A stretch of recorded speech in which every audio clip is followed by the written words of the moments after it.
I feel like Kuvo has to roll as well, so we hear about his adventures. Yes. I feel like Kuvo's gonna have to show up and regale you with his adventures of why he's been gone, so... Yeah. He was the one robbing that'll the fucking place all along. That'll be after, right? But, Oh everybody... God! What? She's gonna have to explain how she almost died to Yetis!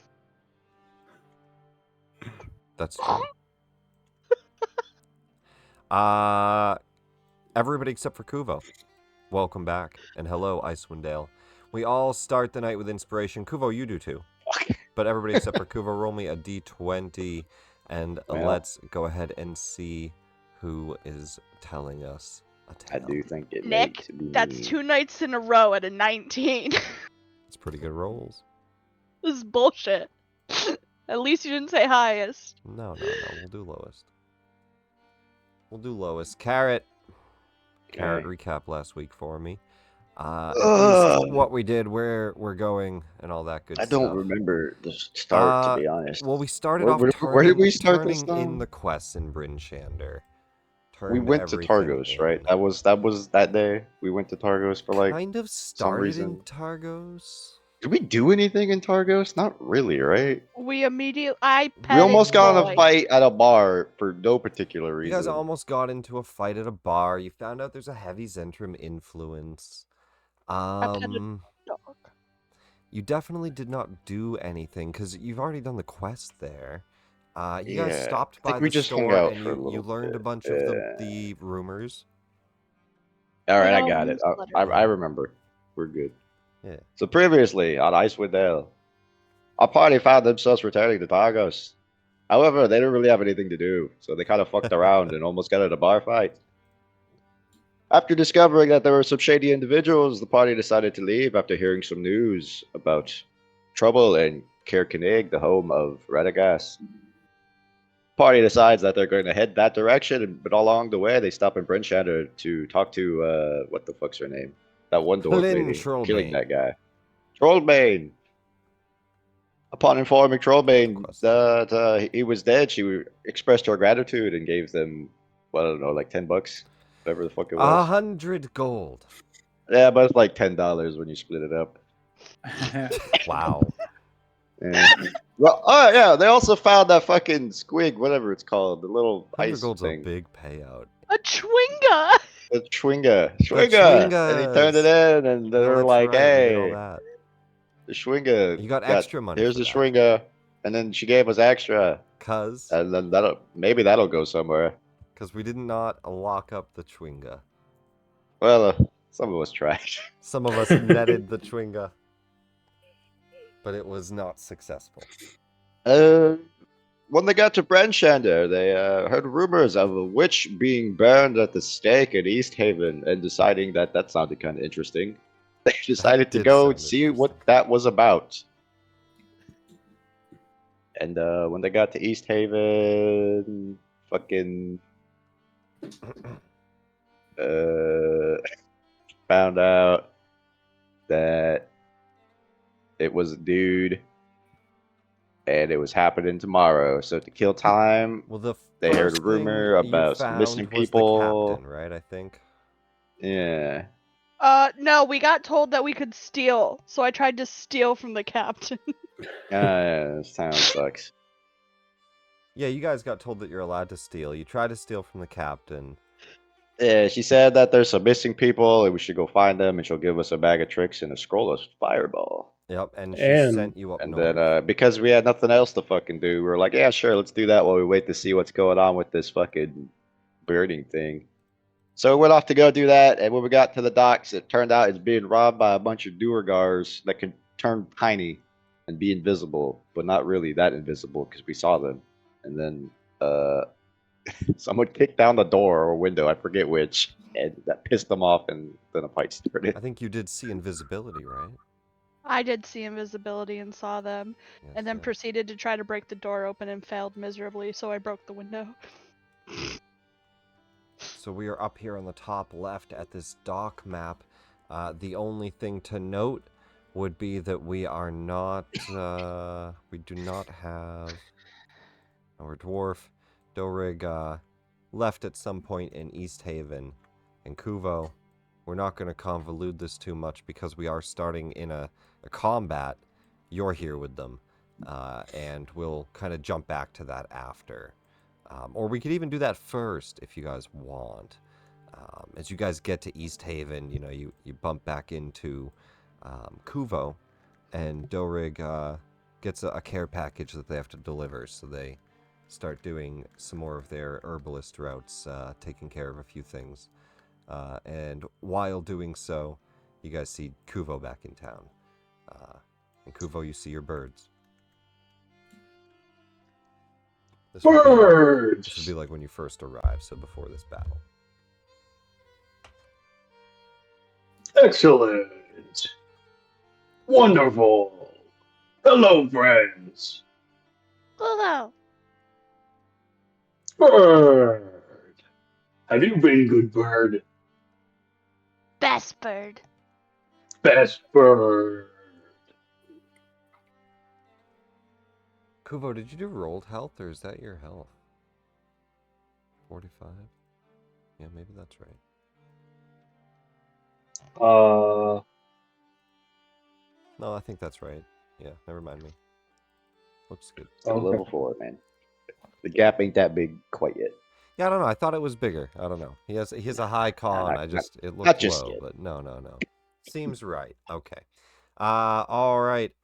Well, without further ado, the party walks up towards the docks. They're looking for the dock master, trying to get a ferry up the coast to try to find these lost adventurers. In doing so, inside of this little ferry outpost, the party spots 4 Duergar, and they did not like being interrupted. And for that, we can get into... Do we already have initiative? We do. Let's get Kuvo into initiative. And Squawk is not here. So we'll just get him invisible and just move him to the side here.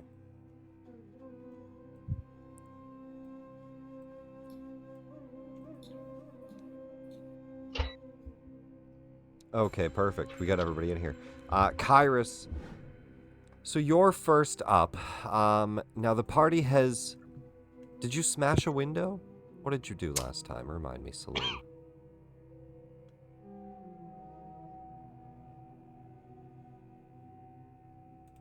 Saloon? Sorry, I just got handed a baby. What's going on? You got handed a baby. That happens sometimes.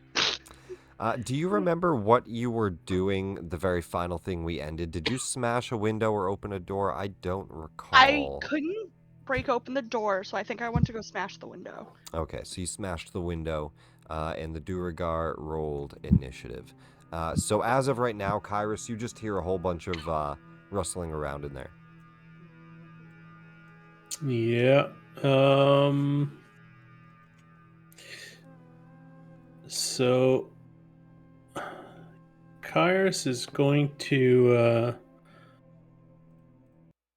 start flapping his wings and move 121 feet. Bye. I guess the map is not to the proper scale, but okay. He'll just move over here. These are 5-foot squares. Where are you trying to go? Yeah, no, it's like you see the measurement? Yeah. These are 5-foot squares, though. But yeah, no, I just move over the edge of the dock with flapping my wings. I look at that Duergar. How high up do you go? Stay at the same level for now. I want to make sure I can see through that window. Yeah, so all of the Duergar are stealthed at the moment, and they all are tiny. It's not represented on their tokens. But they're all stealthed, invisible, and tiny. Yeah, I think there was one I think that got big. Am I remembering that right? No, they did not get big yet. They're still small. Let me try to make them small. Here, see if I can shrink them down. No, it won't shrink them down. But I do know that somebody said that they were stealthy or something. So Kyrus just concentrates. There we go. Says did it for one of them. Sorry, go ahead. He'll say a magic word, and I'm not sure which way the template goes, but I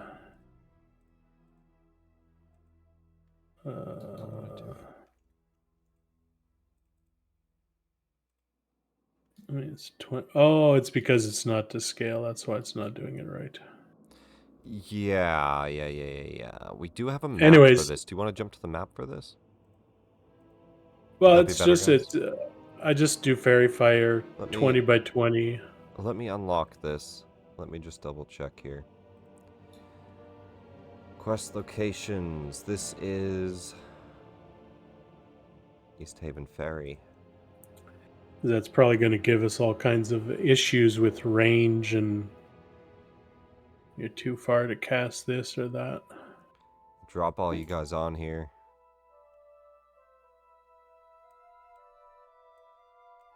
And you can reposition where your tokens were.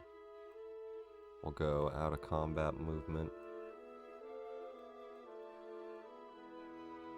That should be better though. Alright, sorry about that, Kairos. Go ahead. I can't see anything. I can see my token, and that is it. Same. Oh. Whoop. Okay, there you go. Wow, that's nice. Let there be light. Alright, so I'll just place the measured template. Much better. Oh yes, onion. The party has an owlbear. Yeah, I just forgot to mention. Named that. Onion. You guys have been busy. Cool. Let me try to reduce them again. Reduce. Womp womp. Why did it do it to one guy? I just want to know. Okay. Kairos. You go out, you shoot this now. Fairy fire, 20-foot cube within range. Yeah, you can light up inside the cabin. So all of them will make dex saves. Yeah. It says DC 13. My DC's actually 15, but... Spellbook, DC 15. Yes, it is. You can double check what that... Are you multi-classed? You're multi-classed. Yeah. That's your Yep. cleric's DC. So is Fairy Fire a cleric? Oh, okay, yeah, no, that makes sense. 13 it is. You're right. At least that's how it's reading it.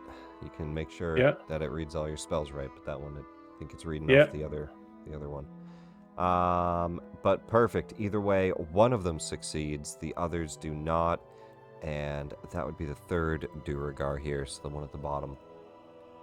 He will not be fairy fired. Now, does this break them out of invisibility? Well, they become glowy. Being invisible, so they can't benefit from it. So they, man, that's a weird wording. Can't benefit from it. Are they still invisible? They're just glowing. Yeah, that's how I always so you can kind of still, interpreted it. You can see them like an outline glowing. They're still invisible, but it's not going to give you disadvantage. And so that's what you see are these 4, and they're tiny at the moment. 4 tiny little deep dwarves just bundled up in heavy cold weather clothing, hiding in this area saloon. As you have invisibility up, right? Let's just put that on. Yeah. Is there no buff for that? We're gonna make a buff for that.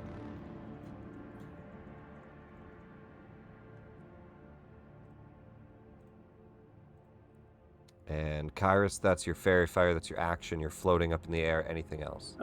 Yeah, just move 20 feet straight up, and that's it. I'm done. Okay. Got Dearth. Give me 1 second. Let me see. Perception. See invisibility. We'll do that. Boom. Just so I know you have it up. All right. Is that concentration or anything, or no? Oh. It is not. Good. No. Okay. Dearth, He's been caught. His invisibility not benefiting him. He's going to run across the table here. And Saloon, he's going to attack you. Right. He's going to first... Let's see.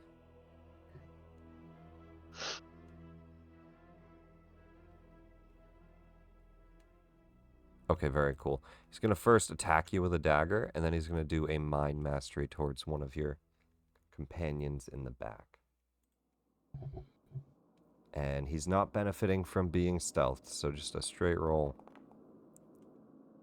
19. That hits. Okay.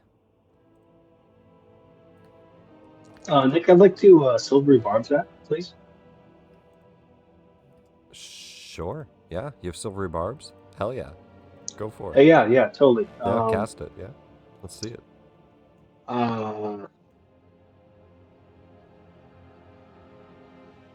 Poof. Damn, that dagger hurts for that much? Let me just make sure. Or 1 piercing damage plus 10d6. So let me see.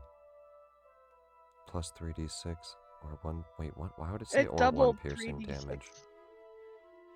While under Yeah. the effect of reduce. While under the effect of reduce. It's the second one. So the second one is 11, so it's 12 damage. Nick out here trying to kill me in one shot with broken dice. No, I no, see no, how no. it I'm is. reading his weapon. Relax. 12 damage. That's why nothing auto applies. You're not even that hurt. In fact, I think you had temporary health that mostly was absorbed through. Some of it is poison. You don't have, or no, it's psychic. You don't have anything. It's mind poison. You don't have anything for psychic. Yeah, mind poison. The second thing he's going to do, though, Kuvo, is he is going to mess with your mind. Not with a silvery barbs, but with a mind mastery. You have to make an intelligence saving throw, and I know you love making these. Where he causes you to use your reaction to make one weapon attack against a creature that it can see up to 10 feet in any direction. That would be, in this case, we're going to say Radagast. It's a natural 1, Kuvo. Would you like to use your inspiration right off the bat tonight, or are we swinging our weapon at Radagast? We are swinging our weapon at Radagast. All right. No, hold on. Kyrus is gonna just snap his fingers, and he doesn't like that idea of the big barbarian swinging at Radagast. So Roll it again, yes? yeah. All right, that's your reaction. Chronal shift that you can see within 30 feet of you. We're going to give you that for sure. Kuvo, go ahead and roll a new intelligence saving throw. I'm just saying, guys, I don't have the best track record with intelligence saving throws. It's been bad before. It's been bad before. You're 50-50, but that didn't help. That's a 2 on the dice. It's better than the 1. Kuvo, Why are you getting picky? Kuvo, it got better. It's Mad Mage all over again. No, go ahead and roll a great sword or maul. You're not a great sword, a maul swing at Radagast. R.I.P. Radagast. R.I.P. Radagast. Hopefully we get those bad rolls, you know. A 14? It misses. There you go. Nice, That's your reaction, though. Oops, not prone. That's just your reaction. The maul swings out, and uncontrollably, you just do like a full circle swing and almost get Radagast in the gut, but he jumps back in time. That is this guy's multi-attack. And he's going to remove... Or he's going to hop out in his tiny form, and he's going to remove the reduce. So he grows big. Still invisible, so he looks like a... Well, no, actually that breaks with the attack. So he's no longer invisible, but he's glowing, and he's full size. Cash, you're up. Okay, so I just kind of like reach into the back of my quiver and pull out a special green arrow, and I'm going to cast Special green hail arrow. hail of thorns. And then I'm going to target this guy standing here in the middle and kind of like stand up on the top of Onion and just fire my longbow. And he was fairy fired, right? He is fairy fired. Sweet. Longbow. Oh, whoops. That was not an advantage. That's my bad. Oh, never mind. Here we go. Advantage. 21 hits.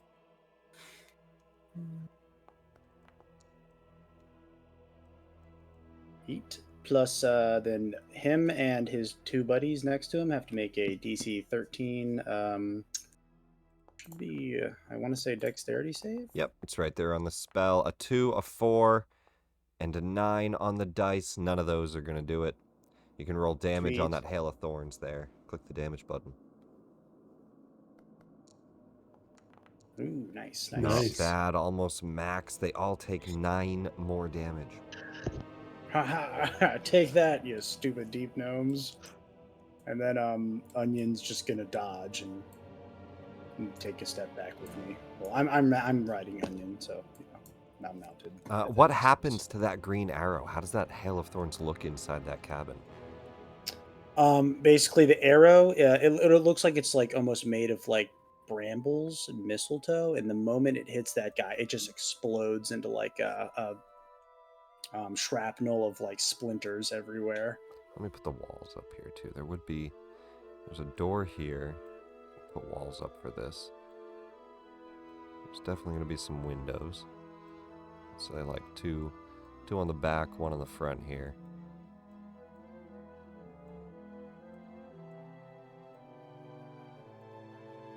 They put a door.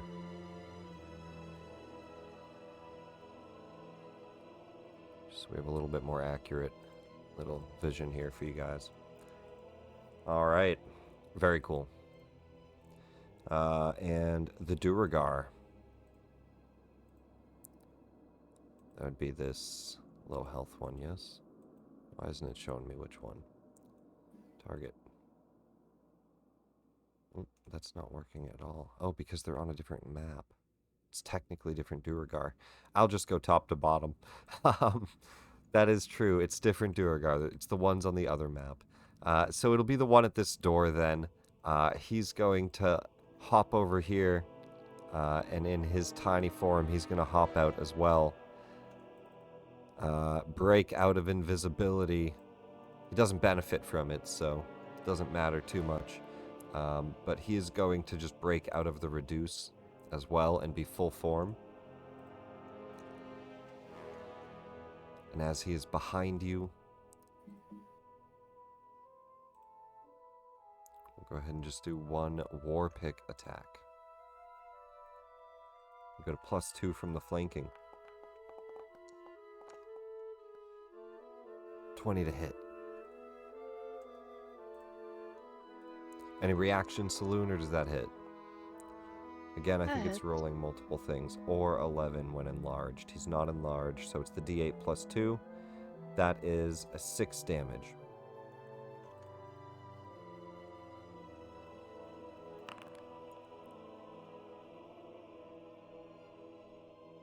As a war pick just flies out towards you as this glowing little kind of glowing gnome jumping out of the broken window, lands behind you on the deck and just expands in size and breaks out of the invisibility as a war pick bludgeons into your side. And we'll go to Radagast. Question. Yes. Is all this, like, the water frozen? Like, all of it? Is there any, like, breaks in it? No, you like can that? see that it's, like, pretty light around the boat, and the boat could actually, like, break out. But you could step on it. There's a possible risk of a few spots being weak. And as a seasoned fisherman, I'm saying, is there any spot that's already like that's broken? And yeah, this is open. It looks like that. This is open. Okay, cool. You can see. It's I'm gonna all cast. How far down in and there? it looks do you pretty think I weak could around the see? boat. So even if you stepped on this, you'd probably fall in. How deep in there do you think I'd be able to see? Into the water? Yeah. It's probably pretty dark under all the ice and everything, so a couple feet, maybe a foot. Okay. I would imagine, under all the ice and everything, it's not a lot of light. Yeah, that's why I'm asking, because I'm not quite sure how all that works. It's pretty dark into it. It's almost, a few feet, fine. and they're going to be heavily obscured. I'm going to cast Vortex Warp on this boy. I'm going to try to put him in that water as far down as I can get him. Sure, absolutely. And that'll be on this main guy right here? Yep. All right, let me DC just make 14 sure he doesn't have any... Nope, he's just going to roll this normal here. Damn. Oh, wait, Well, I'm sorry, there is this. Let me just double check. Remind me if we hit any of these, because he does have advantage specifically on Charm, Paralyze, and Poison. But that's not this. Teleportation, though, an 18, he does succeed. Well, that should be about all I can do. So I guess I'm just gonna hold what I got. You see his feet start to lift, and he grabs onto the railing, and he just kind of shakes his head, and the spell disperses. Yep. All right. Second Duragar here, pretty badly wounded.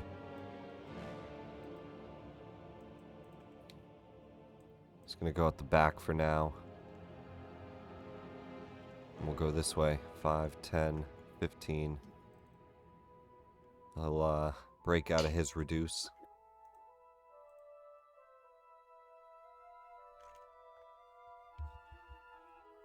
He has a ranged javelin. So we'll throw a javelin at you.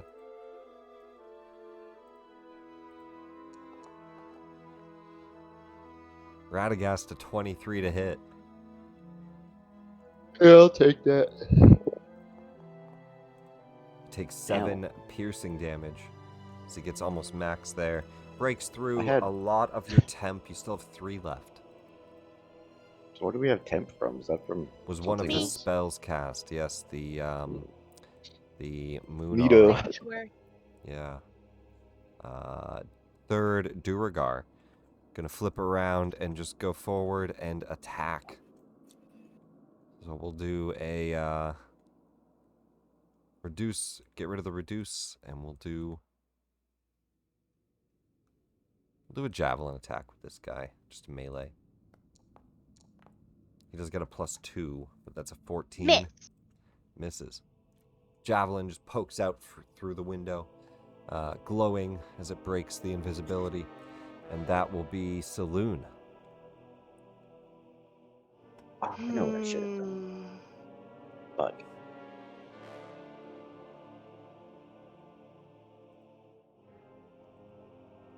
You hear Kuo yell, "Break their skulls, burned!" A spiritual weapon. Did we make you one of these yet? No, it's gonna be a great sword, and it's gonna be white. Okay, let me get a great sword, if I can. D&D actors. We only have a few of them turned on. Where's the rest of them? Huh. Okay, I've only got a couple turned on right now, so we'll have to figure out why that module's not turned on. But I'm just gonna give you for now a blue mace, spectral mace. Cool. And would my spiritual weapon have advantage on these assholes? What does Fairy Fire read exactly? Just a weapon attacks, right? Any attack roll against an affected creature or Yep. object has advantage Yep. if the attacker can see it. Yep. Then you're good for sure. Give you ownership of this right here. Now you have that hammer. Just gonna put it into pets or summons.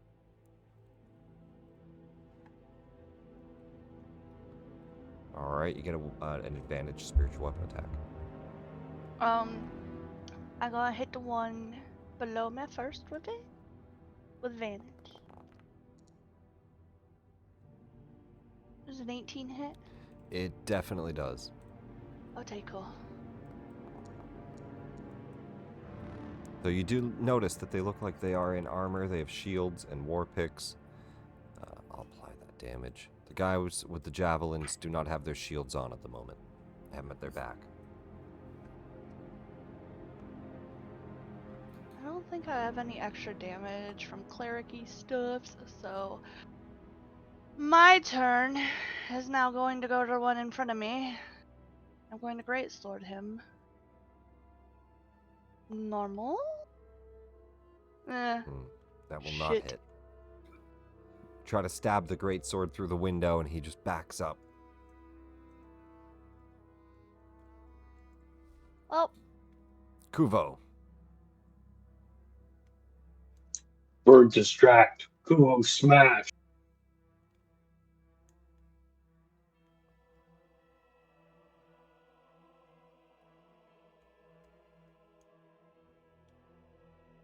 You'll have flanking for +2 on that guy as you step up behind Earth.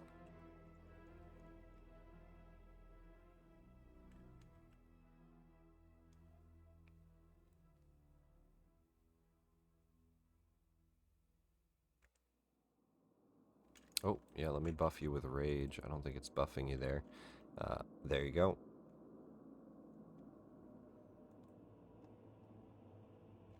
Oh, yeah, there you go. That's the right one to use.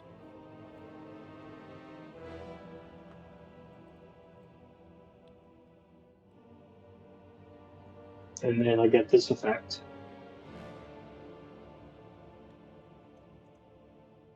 A 10-foot from you in every direction, but not through total cover. An aura that activates as you enter into a rage.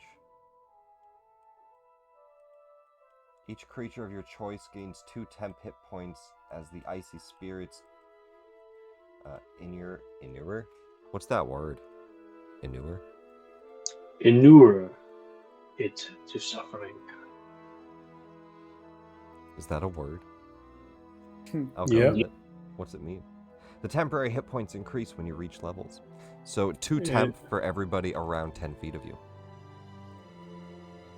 Bird gets 2 8 temp HP if she does not have more temp HP already. No, she got damage, so Saloon gained 2 temp, and Kuvo, you do as well. Let's add a 10-foot aura. I don't know what the word means.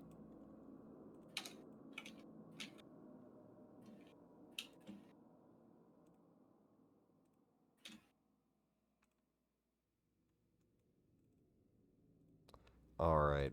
Advanced options, reduce the luminosity, reduce the color a little bit. Boom.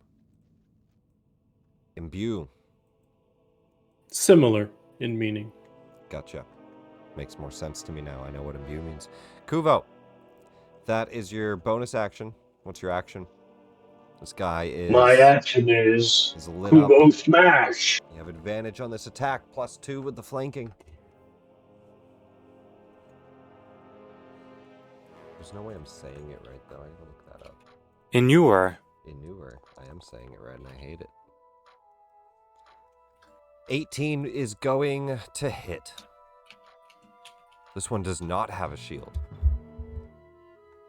In fact, he just has a trusty dagger. 11 bludgeoning damage. That's pretty solid. You whack him against the wall, and he just... says a curse in Dwarvish. Actually, an Undercommon. That's Kuvo's turn. Make it immune. Cool. Kyrus, top of round 2. Yeah, so he's injured. He's badly injured. Badly injured. Yeah, you know what? Kyrus, he's going to stay at that height. He's going to look at one of the oars in the boat behind him. Yep. And he's going to concentrate and make a motion with his hand and make that oar fly towards this guy down here. Southern one there, yep. So I didn't target him. You're good. I didn't. Dex saving throw. Ooh, 14, he fails. Yep, no bonus. Could have been better, but that's okay. That's pretty solid. 11 damage. That kills him. Nice. An oar flies up and just whacks him across the face, and he falls overboard and just tumbles into the ice as some blood starts to pool up and he sinks down. He's gone. And for my movement, I'm just going to move this way. And that ice will actually break a little bit more right there.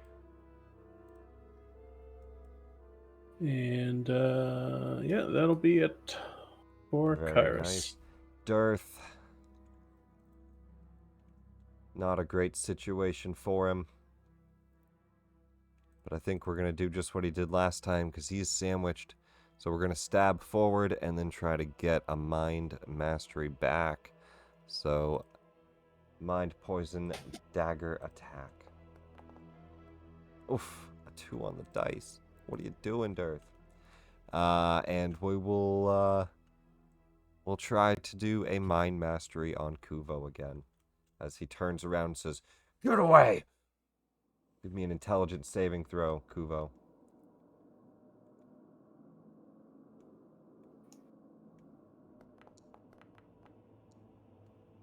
"15. You do not move away. That's not good for him. No touch Kubo's bird. He already bonus action reduced, so he doesn't have that for right now. He's pretty sandwiched. Cash. All right. Oh, whoops. That was my bad. I didn't mean to move there. So, Onion is just going to take me and sprint me all the way over here. And as I round the corner, I'm going to do a cool little, turn and twist while I'm mounted and fire off my longbow, try and hit this guy in his kneecap. And he's still fairy fired, right? He is. You have advantage. Perfect. And it's a 20. Let's go. It's a nat 20. Could that be non-lethal? Just hit him in his knee and kind of disable him. Yeah, with range you can't, unfortunately. It's melee attacks to non-lethal him if you just want to bludgeon him over the head. But he looks kind of healthy. You can roll the damage. That was a crit damage. That is not crit damage, but we'll say minimum 12. Click the crit. Where does one click the crit? Click damage and then click critical. Oh, critical hit. Oh, here we go. There we go. 17 damage. It's a solid shot. He's still alive. Oh wow. Okay. Well, maybe Kuvo can save him. Who knows? Good luck, Kuvo. All right. Anything else in your turn? Nope. All right. You run across and get a shot off, and it's a solid one. Duragar, top one here, right? Is that how we moved him? I don't remember. Yeah. No, this was the second one that went out the back. First one died. We're going to remove him. First one died. Radagast.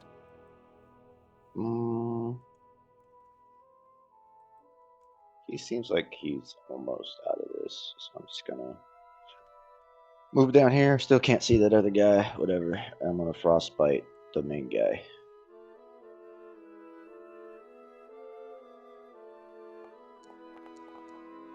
Two on the dice. It's not his day. He'll take 3 points of damage, and he has disadvantage on his next swing. Cold damage there. Boom. And he's slowed down. All right. Now, I like that disadvantage thing. That's right. Now I thought about teleporting him again, but I really want to burn through all my second level spells here. Now, there's not a great chance here for this guy, but he's just going to go for the attack. So, let's do a war pick here. He'll have a +2 on the flank. A 12. Then jobbers do be jobbers, but the main guy kind of spooky. Alright, that's going to miss. That's his turn. Other de regard here in the window.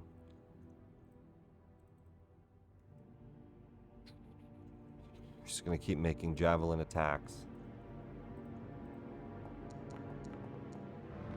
+2's in there already. That's a 20 to hit. Saloon's taking all the hits.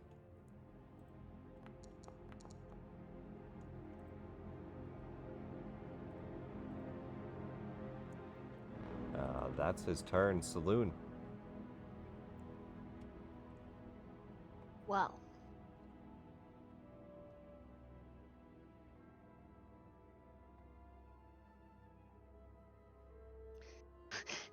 Mace be dumb. Mace flies into the window. Where's the button? There's the button. Normal. Oh. Fucking 2. Unfortunately, it misses, though. Well, good As it news flies is in, he just starts to, battle it with his javelin. I have a +2 on this. 22 for a 24, absolutely. Nothing he can do about that.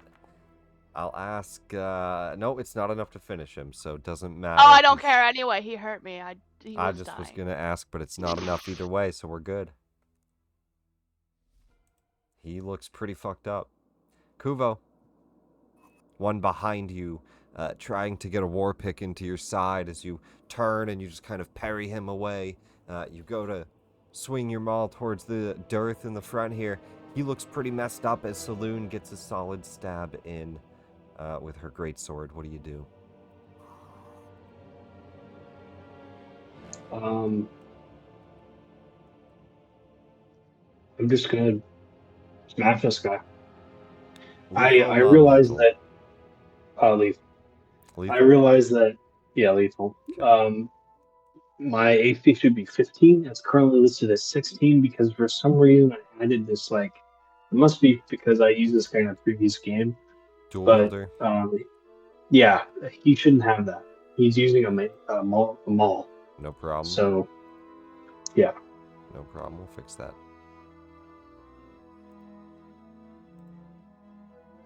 You touch bird, you die. Advantage attack. He's still lit up from the fairy fire.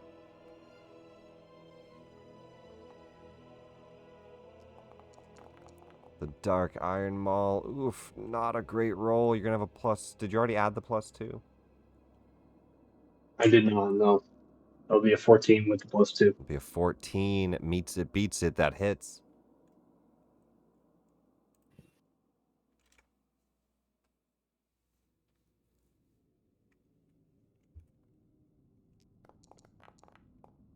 Maximum damage.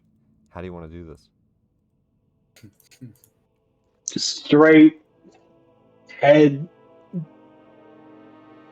shot, maul, splat. No more needs to be said as the maul starts off on one side of the skull, but makes contact with the wood of the wall. Blood begins to drip into the lake. Kubo slowly just turns around. Who next? And that'll be his turn. Let me just check something here.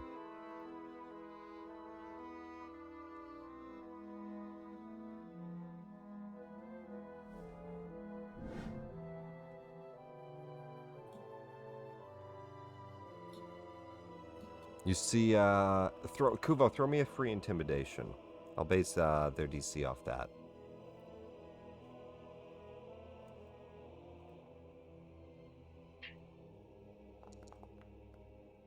Okay, that's a high DC. They would have to nat 20 it to not surrender here. Gonna throw a wisdom save for both of these guys. Ooh, he almost nat 20'd it. They both drop their weapons And they say in Dwarvish, Estara Russia, matter. Does anybody speak Dwarvish? Yeah. Just one of you? All right, Radagast. Apparently.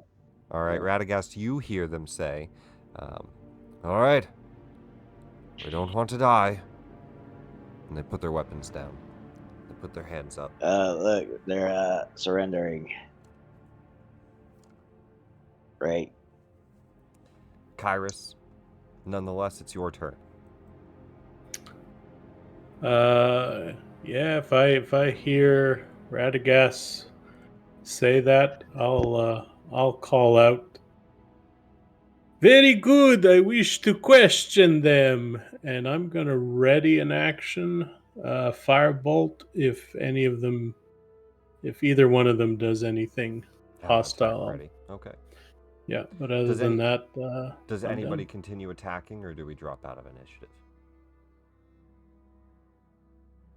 I'm good. I'll drop out of initiative if it seems like that's the direction it's going. Kuvo, Saloon.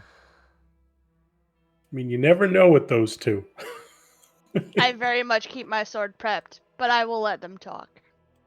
Okay. Kuvo.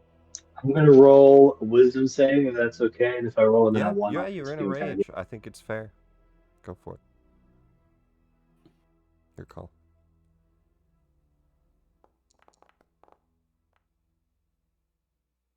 It's not that bad. Your call. Something. Yeah, I feel like he can control himself. Okay. Then we will drop out of combat. You guys are all at the ready still. You know, if anything happens. But they put down their weapons. They back away from them. And the only person that can understand them, Radagast. They say, aye, we weren't looking for this much trouble. Yeah, okay. But, what actually were you looking for in a boat?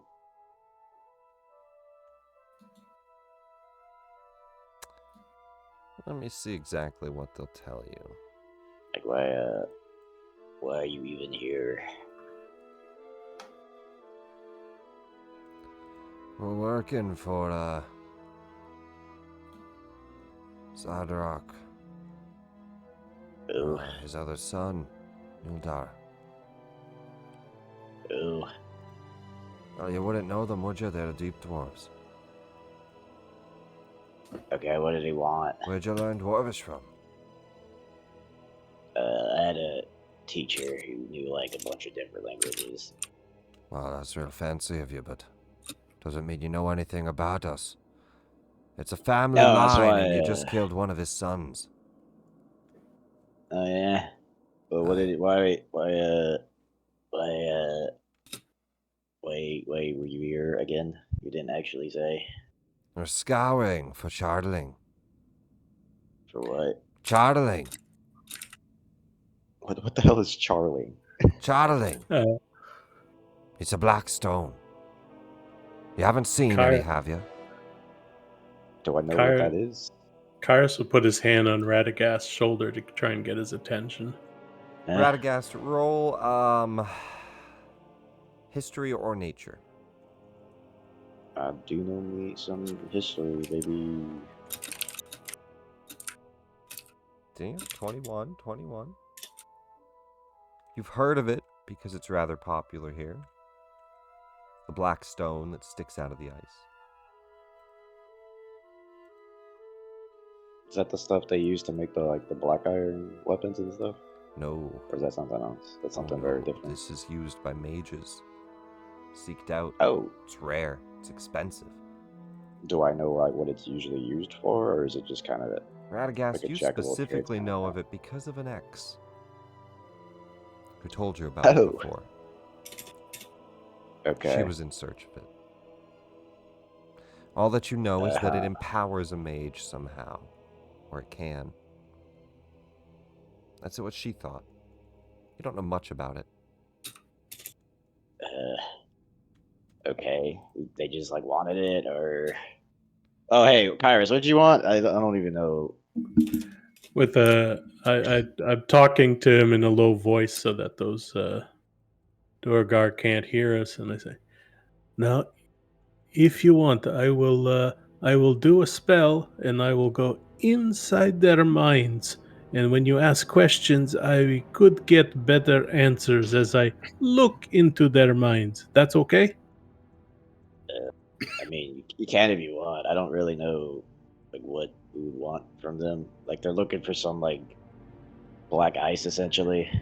Well, if you make them think about something, I should be able to find interesting answers, truths that they are trying to hide. Yes. All right, yeah. I'm actually going to lean over and I'm going to say, but if they think in Durgar or Dwarvish, would you still not understand what they're saying? Words are sometimes important, but the pictures in their mind, they are worth many words. Oh, hypothetically though, you're not like looking into my mind all the time, are you? No, absolutely not. I not do that to friends. No. Oh, wow. Thank you.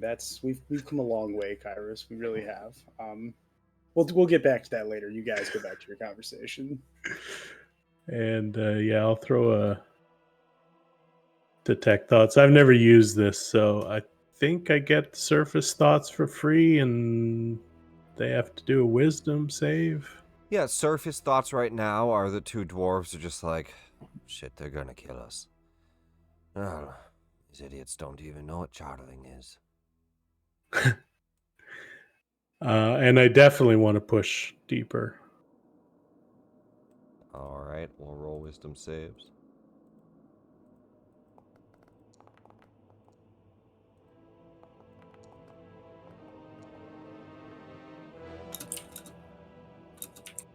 Do you think they know about the dragon?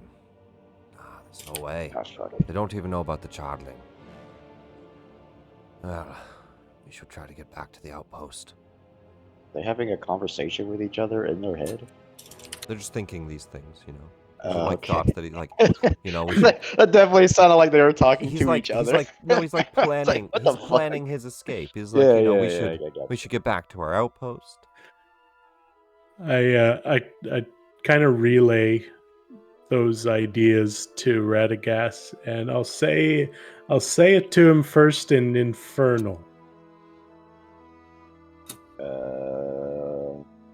He'll just look at you like, what? Kairos kind of.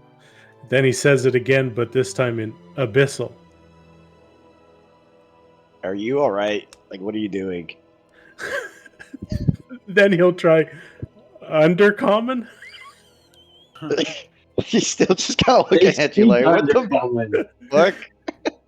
All right, are you like mimicking them now? I don't. What is this? What are you doing here? So I just whispered to you in common what the what fuck they was were that? thinking. Are you okay? No, I tried to. Never mind. Okay, they are thinking about a dragon. They're wondering if we know about the dragon. They think we're going to kill them, which is all right with bunch me. of dragons flying around here. What the fuck? What's the matter? I'm just telling you what they are thinking. They also thinking about their outpost, returning to their outpost. This could be interesting. Yeah, all right. Hey. Hi. I'm standing right here. You using this crap through the dragon flying around or whatever. Is that why you're looking for it? No. What dragon? What? Why are you lying to me? I wouldn't lie to you. You're doing it right now. What do you mean? You're lying about lying to me. How'd you know about the dragon? Everybody knows about the dragon. It's pretty amazing, isn't it? The still beating heart of a red dragon. Yeah, sure, man. Dragon. He's gonna roll an insight check on you. I feel like I should have. He looks over and he looks at the rest of you. You don't know. When I he's have no idea. I'll make you a when deal. he's You let the two of us live, and I'll tell you a little tale. Yeah, all Story right. time? do I pick up on anything with detect thoughts while they're talking about the dragon? No, I don't think he's thinking about anything too much beyond that, other than maybe oh, this will be a way to save my life. Give him some info. Do I maybe get what they call the dragon? Like if they have a name for it? I mean, yeah, you would know that he's thinking about, a dragon in the forge, and he's thinking about something that they're making. They're crafting. Okay. The beating heart of a dragon. He says, so what do you say? I'll tell you what I know, and you let me and my friend live. When we disappear from Easthaven, you won't see us again. Yeah, all right. Very well. Is that a lie? Or do you let him live? He's kind of undetermined, so I don't know. It's kind of like he's open to the idea, right? Okay. He just doesn't know. Sure. It's like a half lie, I guess is what I'll say. He doesn't actually know. I think he'll risk his life on it for now. He's either that or die. He says, I know 3 things I can tell you. Zardarok. Here's a fortress hidden in the mountains. We have a map to it, if you want it. Yeah, all right. It's on Dirth. Like maps. It's on what? He points to the dwarf on the ground. Dirth. Dirth Sunblight. You killed him. Son of Zardarok. Well, I mean, I didn't. But... right. You know. Zardarok plans... Salud, grab that map off that guy. Aye, here you go. He hands you the map. Zardarok plans to take over Icewind as his new kingdom. And we're going to do so with a dragon made of charling. Is Zardarok his dad? Was that what you said? I forgot. His father. Okay. The fortress. And he's at this fort. Has a forge powered by the still beating heart of a red dragon. And the forge is where Zardarok is crafting the dragon. He's planning to destroy all the 10 towns. He's crafting a dragon. And he's close to finishing it. We were looking for Charling to help finish.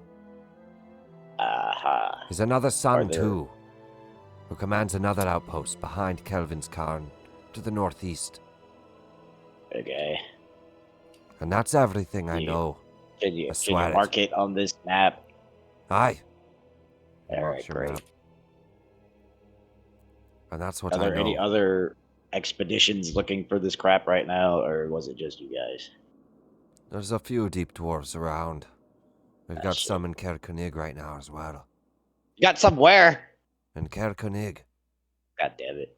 All right. The town on the other side of the lake. Yes, I know where it is. Oh. I'll relay the information to the group. He tells you those 3 things of information. So yeah, they're trying to make a dragon out of magic shit. And there's a couple expeditions. They got some guys at home and all other kind of shenanigans. And there's some fortresses, and they're trying to take over the planet, but not really the planet, more like Icewind as a whole.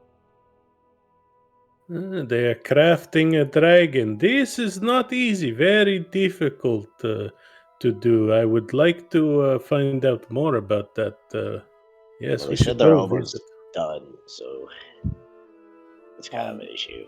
So, elephant in the room, guys.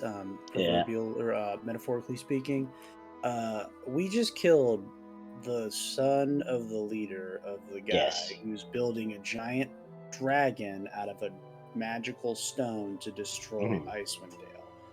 Well, take it over. sorry, take it over. Yeah. Or actually, sorry, who specifically killed Sunblight again? Oh, that was Kuvo. Kuvo? Yeah, okay, Kuvo. I just kind of look at Kuvo and I'm like, it was great knowing you, bud. You know, it's been all of 5 minutes, and you know, we've had some good times, but you will be missed. What you mean? Don't worry, Kuvo. It won't come to that. Yeah. How do I put this nicely, Kuvo? You're a marked man. It's only marked man if they find out about this. Very easy way for them not to find out about this. Yes? We murder them. It is not called murder. It is called preemptive protection from retribution. So there's that, right? However, they did actually tell me a bunch of shit we did not know, and I kind of Yes, that being the case, you I promised. think we should turn them in. You promised you would not kill them, and you will not kill them. Yeah, I did say that. But the big man with the big hammer can, I'm just saying, if we get like a reputation of executing everybody we ask questions about, nobody's gonna tell us shit in the future. I'm just saying. They won't know to not ask us. They'd be dead. Well, I think we're in a town, and somebody probably saw this happen, and you know, I'm just saying. We can already. I can steal from them. We just steal from them. Dwarf because he heard bird, not because he wants to. If Dwarf no hurt bird, then Kuvo have no reason to hurt Dwarf. But Dwarf hurt bird, so Kuvo kill him. Yes, this is very true, my big friend. And if they go free, they will tell their friends, and their friends will come. I'm not saying and they will, they will hurt the bird. If they would have asked sooner, I could have saved Dwarf. They didn't ask sooner. Sorry. I don't know what the bird's talking about. And then after that's said, I just pat myself. And I heals myself. Job well done.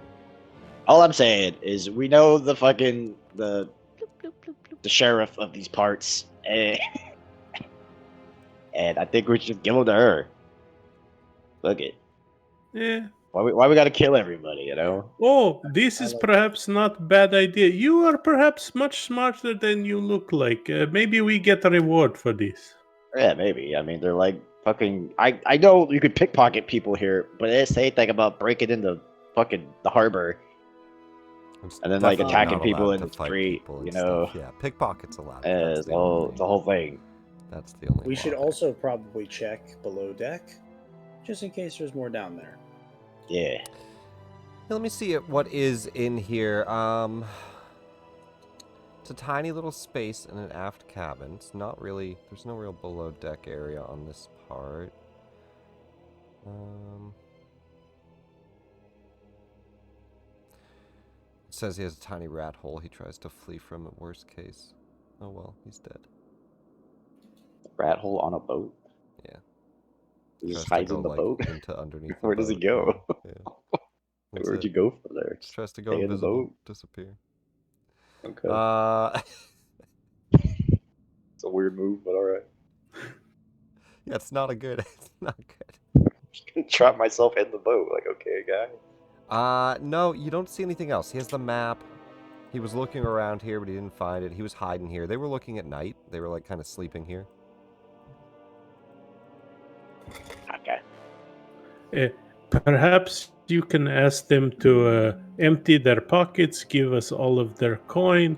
We can take their weapons, sell these. We could just do that. We don't have to ask them to do that.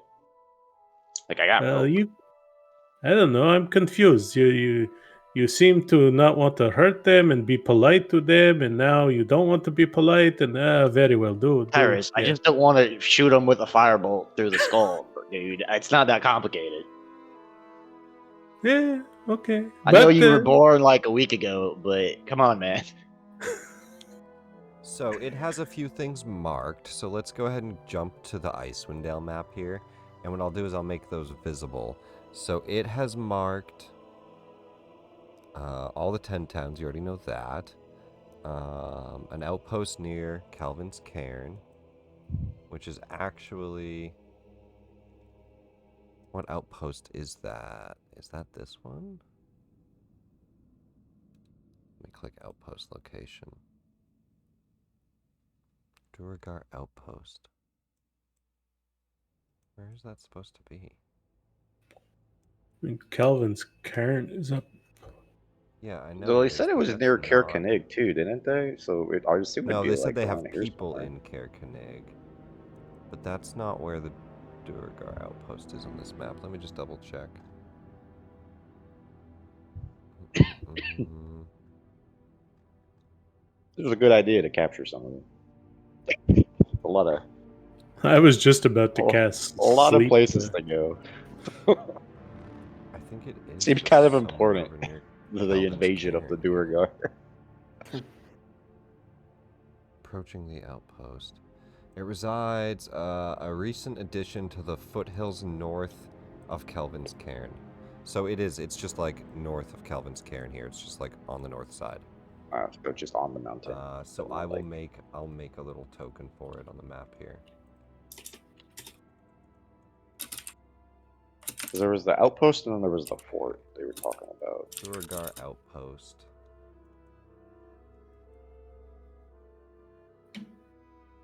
Or the fortress. When Kubo has a chance, he's going to approach the dwarves, the Duergar.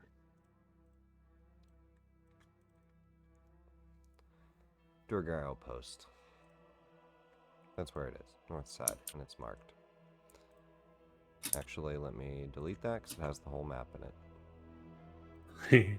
Don't click it. Don't do it. Don't you click that. No, yeah, I'll just make a new one. Hang on, sorry. We'll just write it here. New text. You know, there was that rumor that in Cair-Konig they had vandals and thieves that are sulking about unseen. I think it is perhaps some of these short, funny fellows. That would make sense. Dwarves. Hey guys, I don't mean to be that guy, because far be it that I'm the responsible one in the group. But there are some fishermen that are probably like totally freezing to death right now. And I think we're kind of on a time crunch to find them. We're still gonna get them. For sure. One more thing I gotta show you. And that is, and yeah, this is fine to show. Just don't go digging in here for any information, but that's this outpost way down here to the south. And this is the Sunblight outpost here. He tells you there's a big tower in the mountains. Is that shit. I won't click on it. Is that It's down here. You can click on it. The fort he was talking about? Don't go digging too crazy. Yeah, that's Zardarok Sunblight's main fort where he's growing the dragon. Okay, and then the outpost is up here. That's the forge. Okay. And this is the outpost on Calvin's Cairn with the other brother.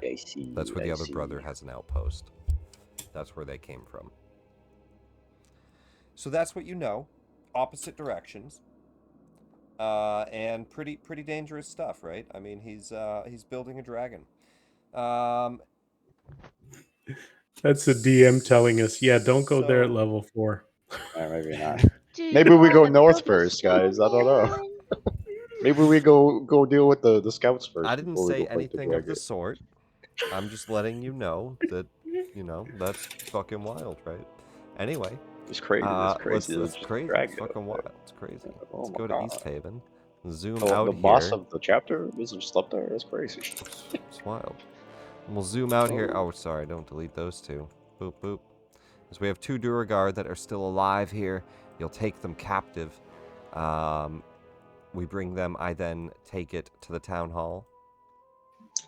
Kubo has a question for them before we let them go. Or pass them on. Sure.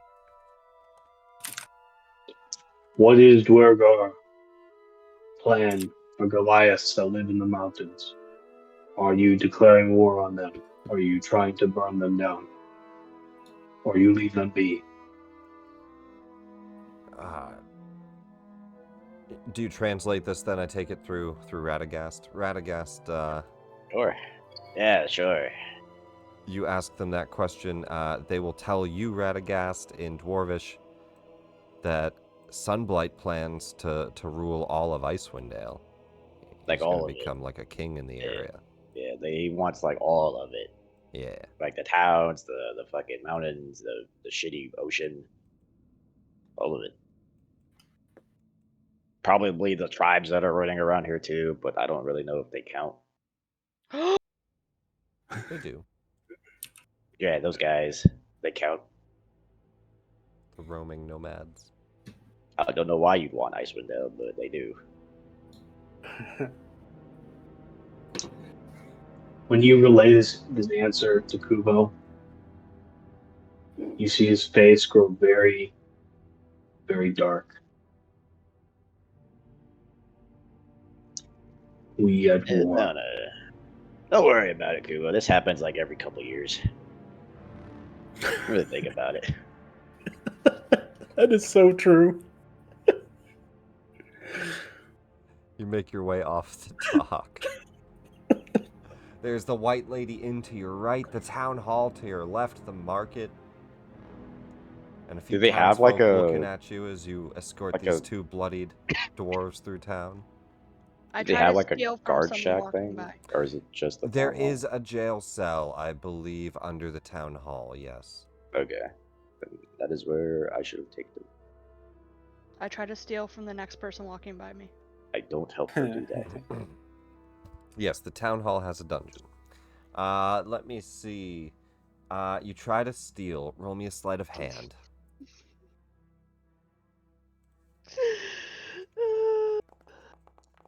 Hey. Oh, did we get any stuff off of them, by the way?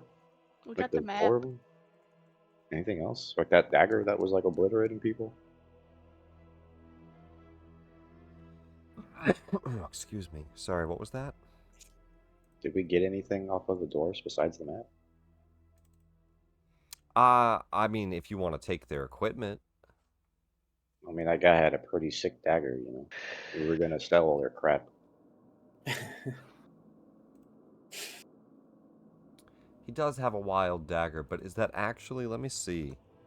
Is that a lie? Is that dagger a lie? I don't know. Is it like a mind dagger? Mind poison dagger. Yeah. It's made of the same black metal. Yeah. Psychic damage. Yeah, I'll definitely be taking that knife. Okay. You said you guys want to sell the rest of their crap, yeah? Unless it's something like interesting. I'll put it all in a loot chest here, and we can get the total. So there would be war picks, javelins, and scale mail, and shields. Those war picks sell pretty good. And there would be 2 shields, 3 scale mail. Oh no, 2 scale mail. One of them fell in the water. 2 war picks and 4 javelins. And let's do Sunblight's loot. That would be that's scale mail. Leather armor and mind poison dagger.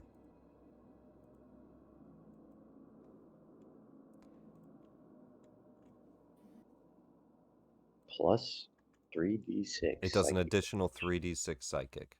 The second part you can ignore. That's for his reduce and enlarge and all that. But it's just a dagger, and then it's 3d6 additional worthless. Psychic.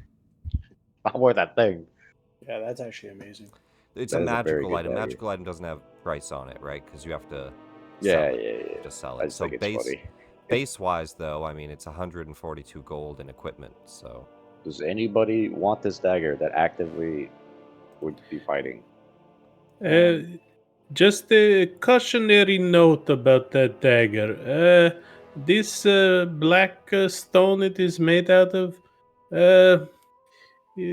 be careful with it. It can sometimes play tricks in your mind.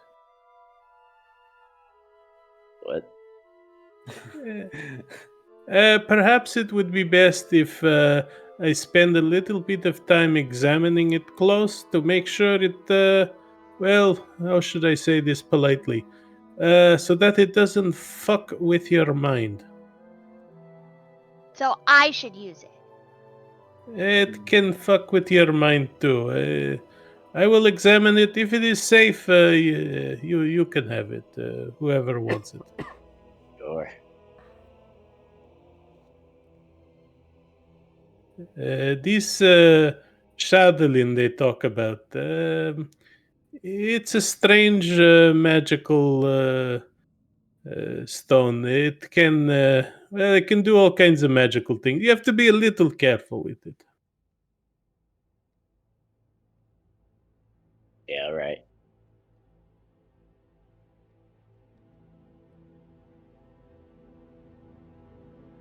I'm guessing we could just sell the rest of this shit, yeah. Unless somebody wants scale mail. Does anybody want anything else, or are we selling? You can loot it off of this. Is scale mail medium armor? Oops, that just made it not visible. Oh, man. I think so. Yeah, it is. It's male. It's medium 14 AC. Gives you disadvantage on stealth. Also for a dwarf, though, so... You know what? It's probably going to do this again, but hang on. Make it all visible. Copy, paste, delete the other one. Open that one. There we go. All right, now everybody can loot and see it. Cannot wear any, or is not wearing any armor, so any armor is an upgrade to no armor. Or like any medium armor that will give him like a decent AC is an upgrade to no armor at all. So well, you have unarmored defense, so that's not always true. Unarmored defense brings you to 15 total because you have con and dex. I think you can add 2 dex to the scale mail. I think. Mm-hmm. If I remember right. Yep. So scale mail. So you can get it up to 16 at best. Scale mail's 14. It could go to 16. It could get you 1 more. But it imposes. Hey, I'll take it. Does it impose disadvantage? Yes. Yep. On It stealth, does, but it yeah. imposes stealth disadvantage, and it weighs some weight. So that's the downsides. And I think also there's something barbarians can't do when they're in armor, or is that just heavy? It's just heavy armor. Yeah. Heavy. Then you can loot one of those scale mails. Just click that diamond. Just take it. On this loot box, click the diamond next to it. And click 1. I don't even know how much of this crap I can carry right now. Probably not a lot. I'll say you guys can carry the rest to sell it. Not a big deal. But yeah. But I'm just looking at the price, that's all.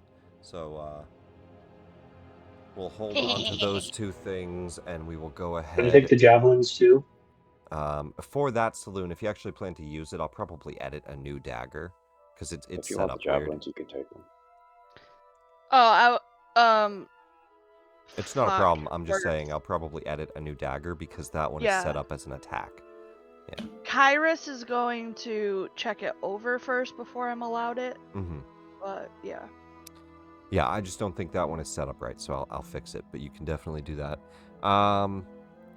You guys grab the javelins. All right, then we're gonna sell 90 gold worth of stuff. Yeah. Hey, that ain't bad. Do you guys want to do that right now? Do you guys drop these guys off first? I mean, we drop them off first. You drop them off first. Yeah. All right. Yeah. So we will go then. We'll get to that 90 gold in a moment. I'm gonna drag you guys up here to the town hall. Saloon's trying to rob somebody. And you're gonna rob somebody. Got a 10. You got a 10. And unsuccessfully rob somebody. We don't know that. Saloon. What do you go for? Rich, poor? What do you go for? Rich. Squawk has taught me at least to get good targets. Okay. Then I'm going to give him a +4. Man, that's crazy. It's 12. You're rumbling through somebody's pocket, and you see that he has a false pocket. And the front pocket feels empty, but you can feel stuff beyond it. And he slaps your hand and says, "Caught you. Now get out of here." Don't think I don't protect my goods.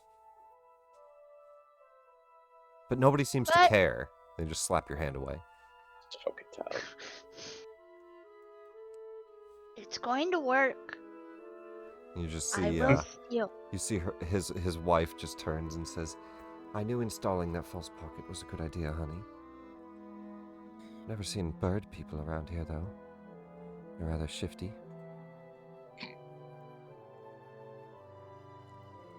Staring them down. They walk off.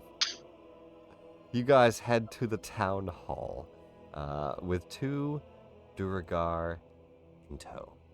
Did we get her name last time? Does anybody remember? Yeah, you got the captain. She introduced herself. Captain Imdra Argalath.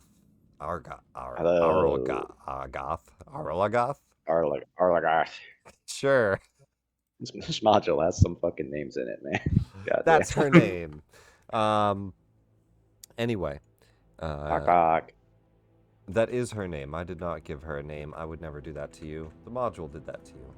I'm sure it's like an actual elven name or something. I don't know.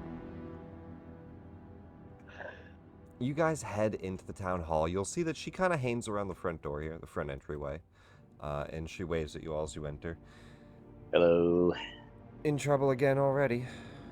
Yeah, these Duragar attacked us and are planning to invade Icewind Dale. Crazy, I know. They hurt me. I healed That though. too. Also, we found a Goliath. Yeah, Well, that's good. it's Kuvo. He's my brother. Yeah, that's cool though. You said they plan to attack Icewind Dale. Yes, ma'am. And, she'll start to ask you questions, but she says, well, let's get them put in the dungeon, then. While she's distracted, can I try to steal from her again? Do they speak common? I don't think so. She's never distracted, but roll me Damn a sleight it! of hand.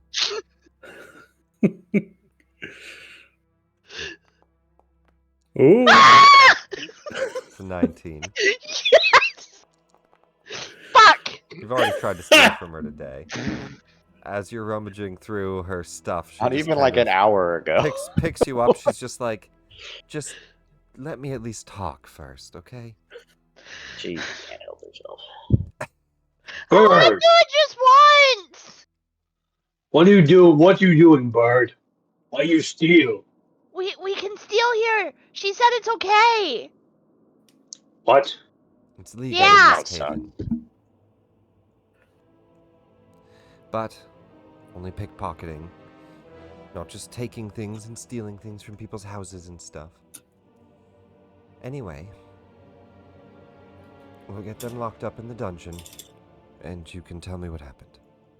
Do they speak common? Alright. Probably not. Great. I think you're our They didn't seem to translator. like acknowledge anything we said when we were speaking in common. No, did they don't. They don't. They speak Dwarvish and Undercommon. They don't. Maybe. They We can could go probably use you invisible. then as a translator for now. And she'll bring them down, and this will go downstairs into a dungeon level, and we'll just make them invisible for now. But they'll lock them up, and she Just says as I they can warned go her. invisible. Yes. Yeah, they could also like shrink. Yeah, tiny? Size of jar. Oh, Yeah. There's a really cute picture we saw earlier, but I don't know if it still has that. Yeah, then they tried to kill us. Yeah, they did try to kill us. we have one cell that should work. It's the solitary confinement. If I want need to be, not have bars because I don't know if they were the ones that knew how to do that or if the Put other guy in could do jar? that. You know. Well, we'll figure that out. Come with me. And she brings you over to a woman sitting behind a desk.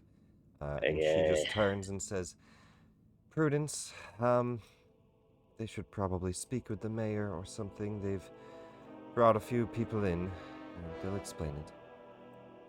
And she heads back out to take her guard post. I And didn't want to talk Prudence, to the mayor. It's gonna be a whole thing. you can see, is the secretary. And she has a whole stack of paper at her desk. And as you enter, she just... Hello, welcome everyone.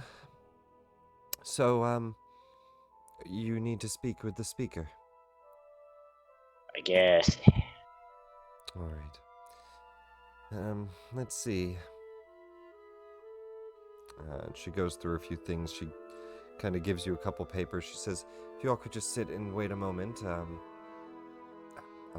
let him know that he has a meeting. Right.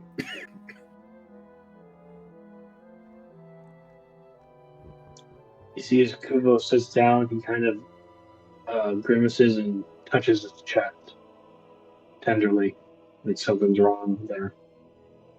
But then tries to hide it. I'll try and roll deception.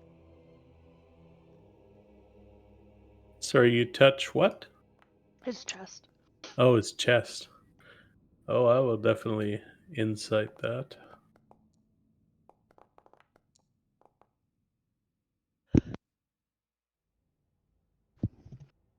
"17 deception, Kubo. Jeez. Just an old wound.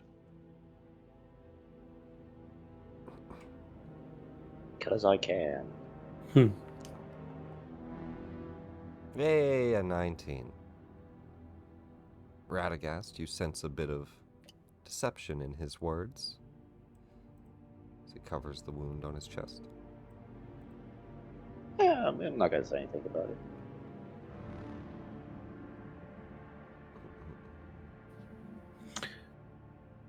Since there's so many papers in this, in Prudence's office, can Kyrus just kind of try and take a glance and see if there's anything of interest written on any of these? Yeah, Nothing absolutely, but complaints about being robbed. Pickpockets. All day, every day. Just pull this up here. There it is. Give me perception. Perception, yep, there it is. 15. I'm gonna roll something in private. Don't do it. What? Don't do that. Meets it, beats it. Kyrus, as she's setting things up, some of her papers are showing, and she clearly scoots one note underneath a stack so that you don't see it. And you spot that she does that. You didn't read the paper, you just saw that she clearly hid one specific paper from being seen on the desk. Alright, I think I have everything we need. Right this way, everyone. I'll bring you to the speaker. Okay. She opens the door and gestures for you all to pass through this way, where you see a few Easthaven guards just standing about. Hello.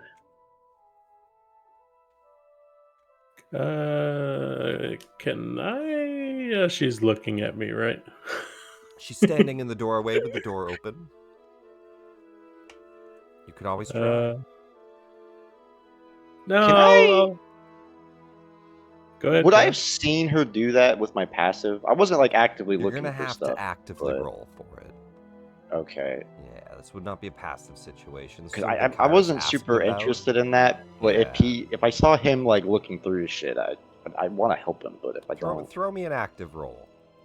Okay. Active perception here. Yeah, you spot it as well. You have a very high perception, and you spot it. Okay. Well, if he's gonna leave last, I'm gonna kind of come around the corner, like the side over here, and just start like asking her a bunch of shit about like Easthaven. Well, like a bunch of random nonsense. If you want to try, you can see that Radagast is giving you advantage. Yeah, I'll give it a try as I walk by. Okay. So like, why do you let people steal around here? You know, like, don't you get complaints about that? Like, complaints all the time from people that are new from the town, but it's It's really just part of the culture here. That's Oh! I mean, it's not like, you know, it's not like... Sorry, could you please, away from my desk, please, everybody, out of the room. Yes, of course. First time I see a lot of papers in this frozen hell of the north. Very nice to see there is some civilization. You didn't have to do it, Kyrus, but give me a deception. Is he wrong though? Have we ever seen paper? Whoops. Oh, not in athletics. I haven't seen a single book since we got here. I mean, he just starts to try to fumble his words out. Not a great one. Let's roll her insight. Which she can't fail this. She has a +4. She says, "You've never seen paper before?" No. He kind of has it, though. That's not really a lie. He was born like a week ago. You were born a week ago. Yeah. You're a quick grower. Yes, whatever. What he said. Your armor looks much older than a week. It's rather rusty. Yeah. Really, I met them a week ago.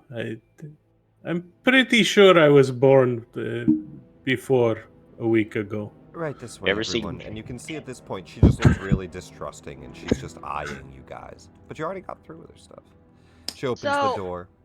Speaker. I want to pick up a different sheet, but I'm holding it upside down because I don't know how to read. Okay. And I wait for her to come back in, and I'm just staring at it. Just so I don't go in with the speaker. Oh yeah. It's just like a random empty form. It's like blank. Just a. Yeah, and I'm just staring at it, and it's upside down. An actual piece of paper. Yeah. She just stops you rat-aghast, and she says, "Is your bird okay?" No, probably not. She's kind of slow, if you know what I mean. Like a lot, though. Like a lot. Wrong. She doesn't know how to read. Okay. I know what I said. Speaker, this is the group of adventurers that captured the Duragar. They're here to speak with you. And she lets you in. Hello. And as you enter, you can just see like a stack of papers kind of piled up on his desk as well, and a musky, dusty office. And he just greets you all as you enter. Welcome to Easthaven. Hey. Don't get too many adventurers coming through town. I can't imagine why. What do you mean? Anyway, yeah, your town got like I want to say invaded, but that hasn't happened yet. That's going to happen by a bunch of Duragar. And we brought 2 of them in for you. Oh, don't forget they're making a giant dragon. Oh yeah, they're building a dragon. Made of magical stone. Yeah. And you can talk to him. You don't need to ask me to do that. No, I am saying this. I'm just like, oh yeah, don't forget, you have to throw it in there, you know. And also, we may or may not have killed the son of one of the leading members of the Duragar, and they may or may not blame your town. So that's something you have to deal with. But it is very easy to fix. They are downstairs in your dungeon. If you know, no more problem. Nobody will know. Okay. All right. Well, unless somebody happened to stroll by and see the bodies that were left at the boat that we killed them at. No, if they're here to attack the town, we should probably make a show of it. I've got a lot to deal with. They were here to like find the ice stuff, but they're planning on taking over like all of Icewind. So there's that. Well, we were going to burn a witch. Perhaps we hang them. Oh, okay. Yeah, speaking of a little bit, I can respect your that. town, man. Yeah, you guys have like souvenirs, maybe, you know, like. Oh, there's no Speaking of burning people, I mean, we could lock them in the dungeon, but if they're difficult to keep down there, and I mean, there's no real point. I can't even speak to them. We don't plan to let them out. Yes, well, there you go. You burn the witch and you hang the Durga, bigger party, people happier, more spectacle. Speaking of burning witches, Yes. can we talk to them by chance? You want to talk to the witch we're going to burn? Yeah. Before you burn them, preferably. Unburned would be. Yeah, unburned would be the ideal form of communication. Well, wizard, I suppose. He's a male. Yeah. I would very much like to have conversation with this wizard. Well, that's rather unlikely. I don't normally let speak with someone who's about to be murdered for no reason. What conversation do you have with him? Do you know him? Interested. No, I don't. I don't know him. I don't know you. I barely know these people. You just said we were best friends, like 20 minutes ago. Well, yes, you are my best friend. Kyrus, what's wrong with you today? We were Well, talking no, in tongues earlier, now this. I don't. You are my friend because I don't know anybody else. All right. Oh, good. I bet that makes it feel really good. Yeah.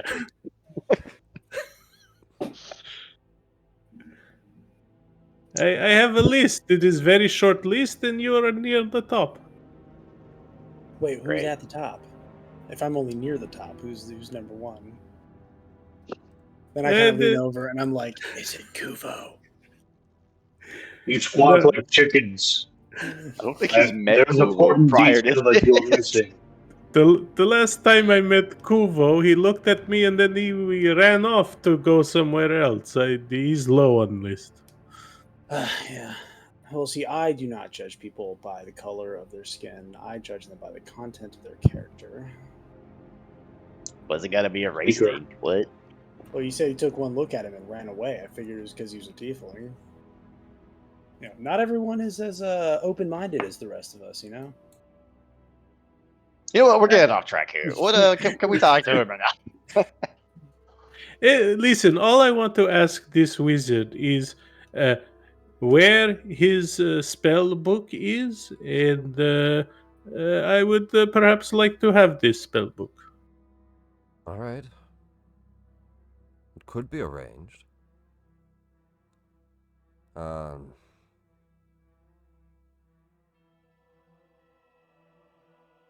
Be pretty cool of you to do that. It would be. Yeah. It would exactly. Well, it would be your way of telling us, thank you for finding this grand conspiracy and for ridding our town of these mischievous Durga. He's got a point. It'd be really dickish if we just got nothing out of that. You're like, yeah, great, thanks. It's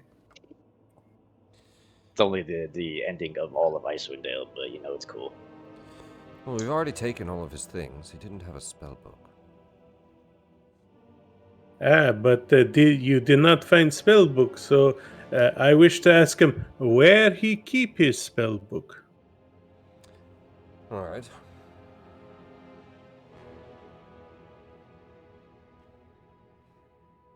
I suppose there's no harming a conversation. I'll have the captain escort you down. 2 of you, at most. I don't need a whole brigade marching through our dungeon. Yeah, alright. I mean, I don't think most people here care. You're not going in the cellar with him. We're not unlocking his chains either. No. I don't want to be too close to him. He might, try and hurt me. Not good. We'll ungag him. Yes, this is important for conversation. If any of you or him try to cast a spell, I'll have the guards ordered to attack. Okay. Would I have your permission to cast one itsy bitsy little spell on him? I don't like the idea of magic being cast in the dungeon. I don't want him to get swept away with some wind magic or some nonsense. I don't think he knows. I could do that, but I don't think. I tell you what. You tell the guard captain that she has my permission to take my head off if I do anything like that. I will just use a little bit of magic and look inside his head. Give me a persuasion check. I'm going to say straight roll because you have advantage instead of disadvantage. It'll be a straight roll. Because he does not want you to talk to him, and you're asking if you can strictly use magic in the dungeon, which he doesn't want. You know, he's worried here. He's worried this guy's going to Makes escape. Sense. An 8. He says, I don't think I want magic cast. For mine and your own safety. Okay. I can live with this. I'm sure it's fine. What would he have to lie about anyway? He's about to die. What's he gonna even say? Yeah, this You're is gonna true. say a spell and escape him or something. It's just too risky for my guards. None of them are magic users. I have to, I'm afraid, hold up this not a whole one. lot of us. There's one rule in the dungeon: no spells. No problem. I follow this rule. He nods. Hey, it's your house, buddy. Then Captain Imdra will escort you to the dungeon. 2 of you, while the rest wait up here. Or outside in the waiting room. That'd be fine as well. You guys have fun. I'm gonna go make sure our friend isn't stealing something. I look at Radagast and Kuvo. So does either one of you want to come down in dungeon with me? I mean, I don't have a whole lot to ask. I'm just kind of curious if they know somebody. That is very good. Kuvo, my friend, you and I, we go to the dungeon. I stand a little bit behind you and ask questions. Yes? Fine.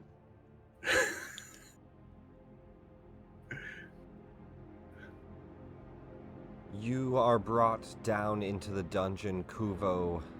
A couple other guards here with you, Kairos, Kuvo, Captain Imdra, and a few guards. Just kind of escort you down to this lower chamber. You guys also see, in this main hall, there's a statue that I will share here. So I feel like it should be shared. Oh, it's got a thing. It does have a thing. Steal it. Let me pull this up here. It's got an image, which I'm going to post. You can't hold a blank piece of paper upside down. That doesn't make any sense. Huh?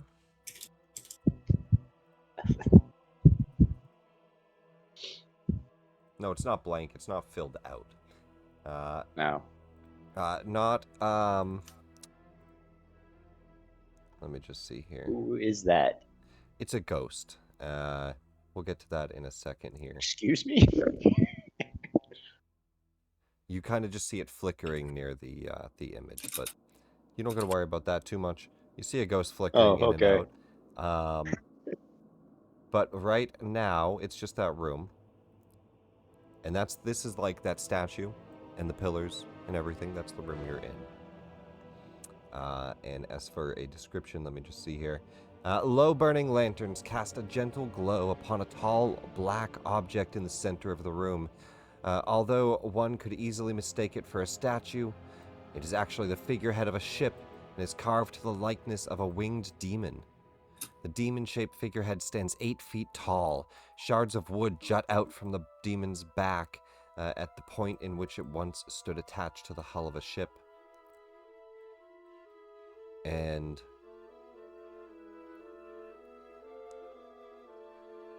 you don't actually see somebody tied up to it yet. That comes later. Oh, good. Yeah, nobody tied up to it. No image. Just the figurehead in the room. That's what you're in. You would have had to have done something else first to see that ghost. So you don't see the ghost. Just the figurehead. But that's the main hall. You guys get brought down to the dungeon.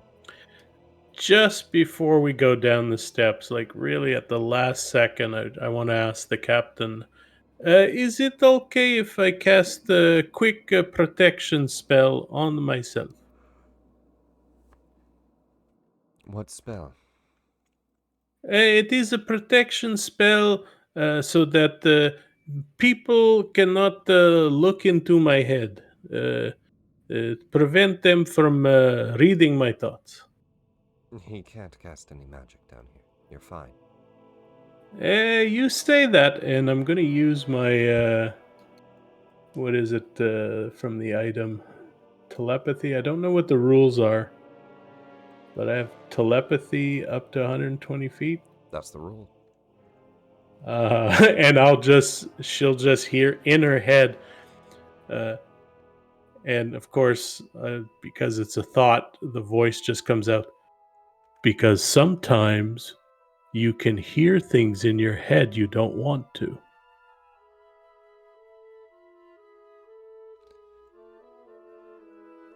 Fine. One spell before we go down. Very well.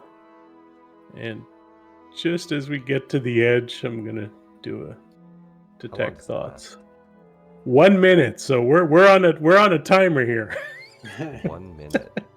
After 1 minute, you get to the bottom of the Yeah, stair. I'm afraid that's not going to get you this conversation. I just, if I can get down the stairs and see this guy, I don't know if he's there. Maybe he's in the cell, but I'm hoping that I can just see him and just quickly drill into his mind. Trying to get his final thoughts. That's fucked up, bro. Let's see. What's the last thing this man thinks about? Down to T6. So right down here. So down to T16. So it's actually this staircase. Sorry, that one goes up. So it's this one here. It goes down. Doesn't matter too much. But it goes straight down. And then to... Which cell is he in? Because that's important. I'll burn the spell slot one way or another because I am casting it.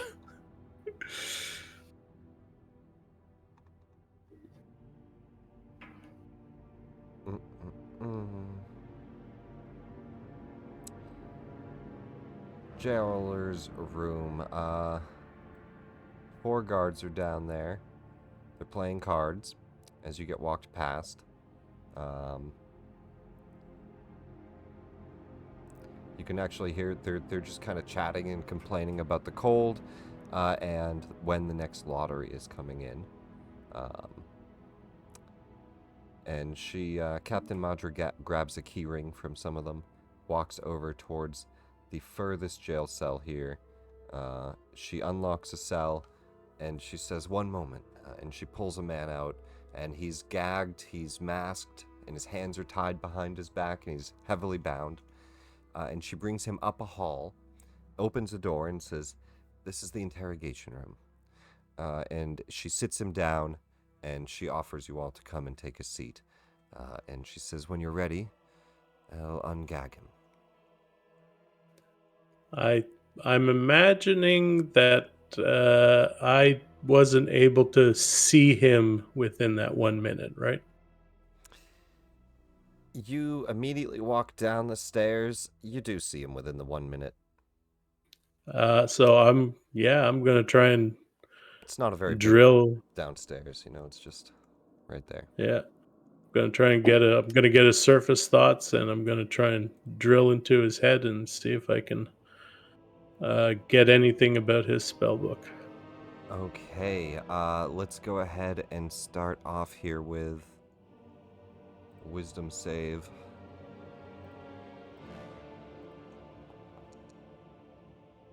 Ooh. So you won't get any deeper, but you will get the surface thought of, as he's being dragged out of the cell.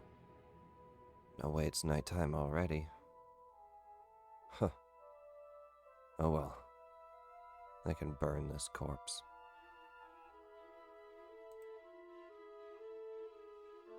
Okay. And with that, we'll take our break. And when we come back, we'll jump into an interrogation of the Zahn. Thanks for watching, everybody. We'll be back in 15 minutes on stream, and I'm going to just mute us for the time being.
I will unmute us while we finish up the break here.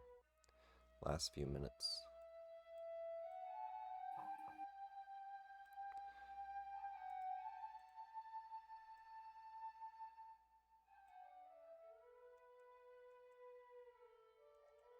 We'll just throw you guys in this room to represent it. We don't need to pull you to a map. You're in the basement. You're in a small square jail cell down low. There is a map for it, but can we take care of selling this shit while we're in the break, so we don't have to fucking worry about it later? You will have to sell it, but we can get rid of it real quick here. You guys go around So town we don't and have sell to do that. that shit later, It's just going to be half price, which means 90. So you're looking at 45 gold, dividing it by 6. 1, 2, yes. 3, 4, 5. Can I persuade them to give us the even 50 just so we can split it 10 each? Well, Not fucking worried there's about it. 6 of you. Yeah, Squawk but he just didn't help. isn't here. Yeah, but he didn't help. Okay, are we not splitting it to Squawk? You did. I think he did better. All right, we'll say he's busy stealing all day, and I'll give him some rolls. I'll give him some extra. Yeah, that rolls man made like 100 gold pieces last session. Fuck 45, him. 45 divided. He did not make 100. 45 divided by. Made a lot. Let me see. 5 would be 9. He says. Actually, give me a persuasion check. Let's see if he'll go the extra gold each.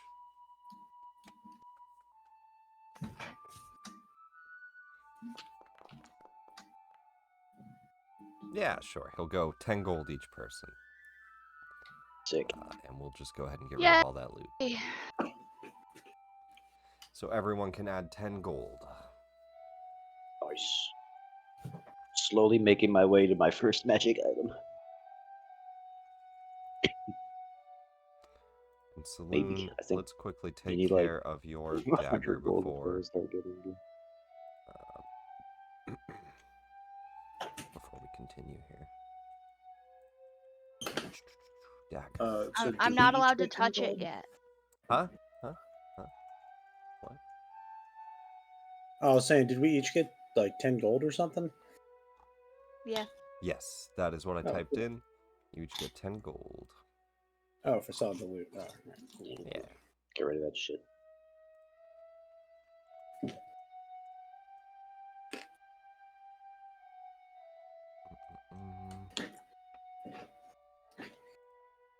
Fucking magic items are so goddamn expensive, man. So goddamn expensive. Can't afford anything, man.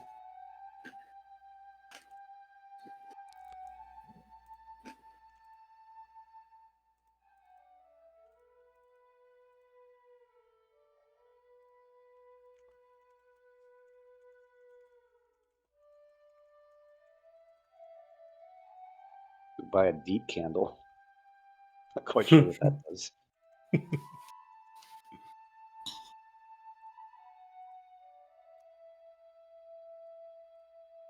Oops. Plus. So D4. Oh man, you know what? Let's just go back.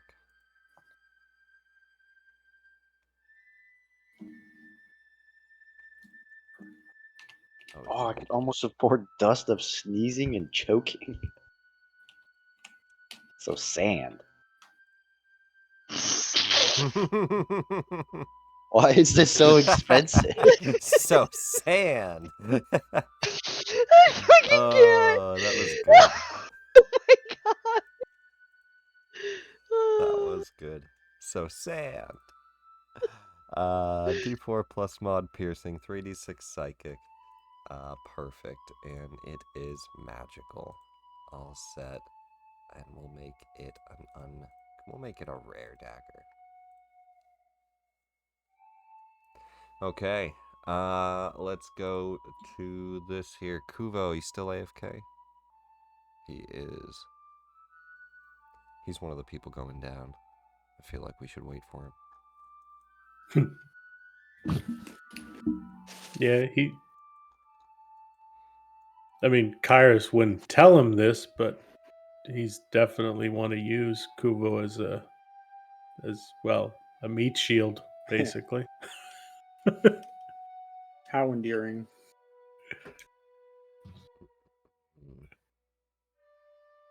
Hey, if Kuvo takes a few hits for Kyrus, then, he'll go up on the list and we'll be best friends before you know it. Wait, so there's like a ranking system with points?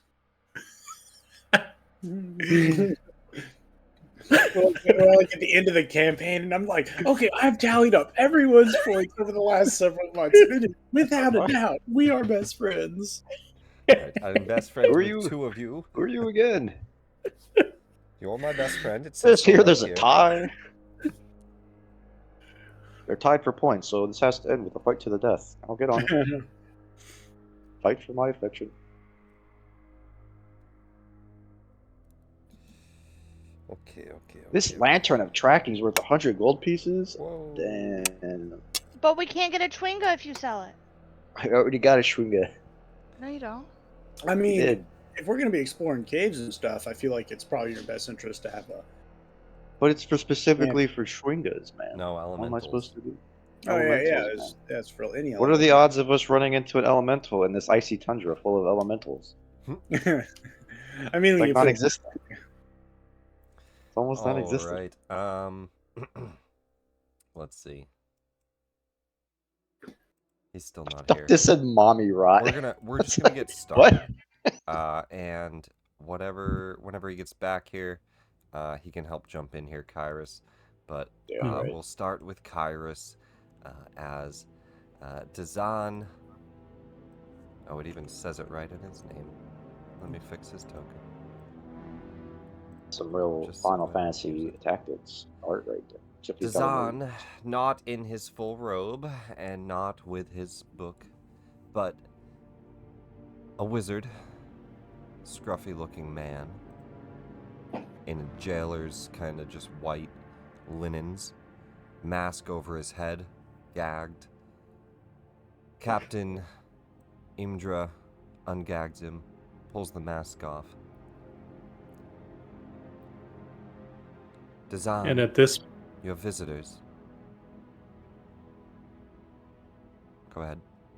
And he would know that I just tried to probe into his head and failed. He looks up, he says, "Ha! Trying to get extra details out of me, huh? What do you want, Captain?"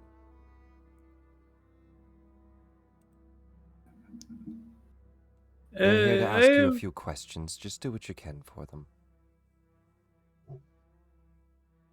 Yes, I am a fellow wizard. And, I heard about your unfortunate situation. You will, not live to see the morning. I was wondering if perhaps you could share with me your knowledge to preserve it. Yes, perhaps you would tell me where your spell book is. A fellow wizard, huh? Yes, I would demonstrate, but I was told no spell casting for you.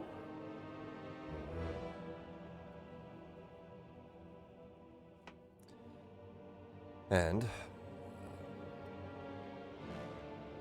why would I help you? Well, if you die and your spell book is left someplace, it will be lost. This would be a terrible waste of knowledge. This way, I could, preserve your knowledge and help spread it. Yes.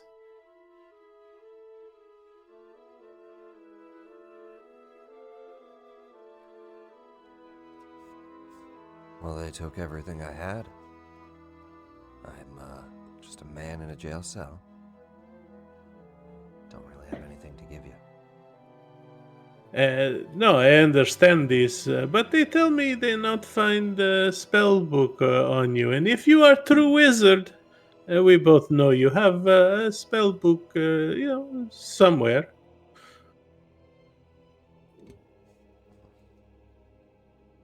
I don't know what you mean. You don't know what I mean. Are you sure you are a wizard? Look, you got nothing to offer me. I don't care much about keeping any books I wrote in circulation, so I think we're good. I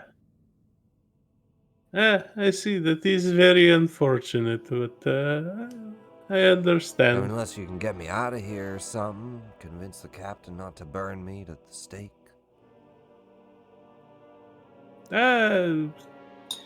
I could try, but why would I do this?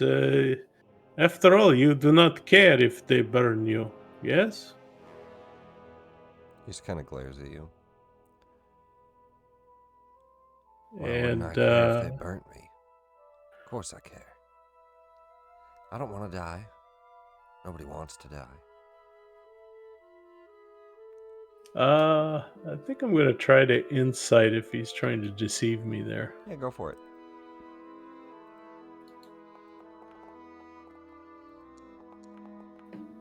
Oh man, that's twice that guy's rolled natural 20s in a row. 2 crits at you.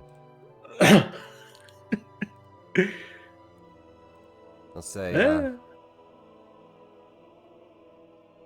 be a shame, but, you know, is what it is. Remind me, why did they arrest you? You murdered some people?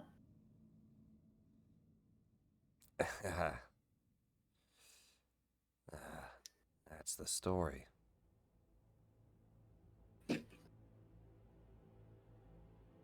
I see. So you did not actually murder these people?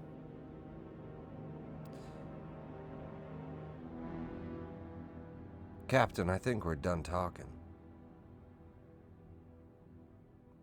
And she looks down and looks over across at you. Do you have any other questions? I don't think he's going to be very helpful. No, he is not very helpful at all. It would be best if you burned them quickly. Yes. Come, my large friend. We are done. And they'll throw him back in the jail cell. And she'll, as she comes out, she'll just tell you. He went with a group of adventurers. And he killed them all. We only found him lurking back in town in a disguise. Yes.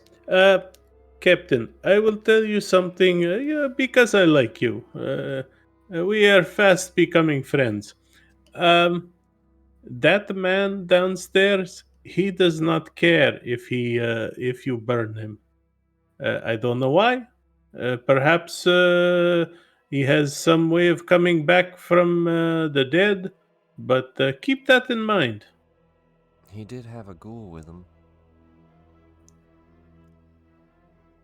A ghoul? Yeah, he raised one of the people he killed. Tried to disguise it too.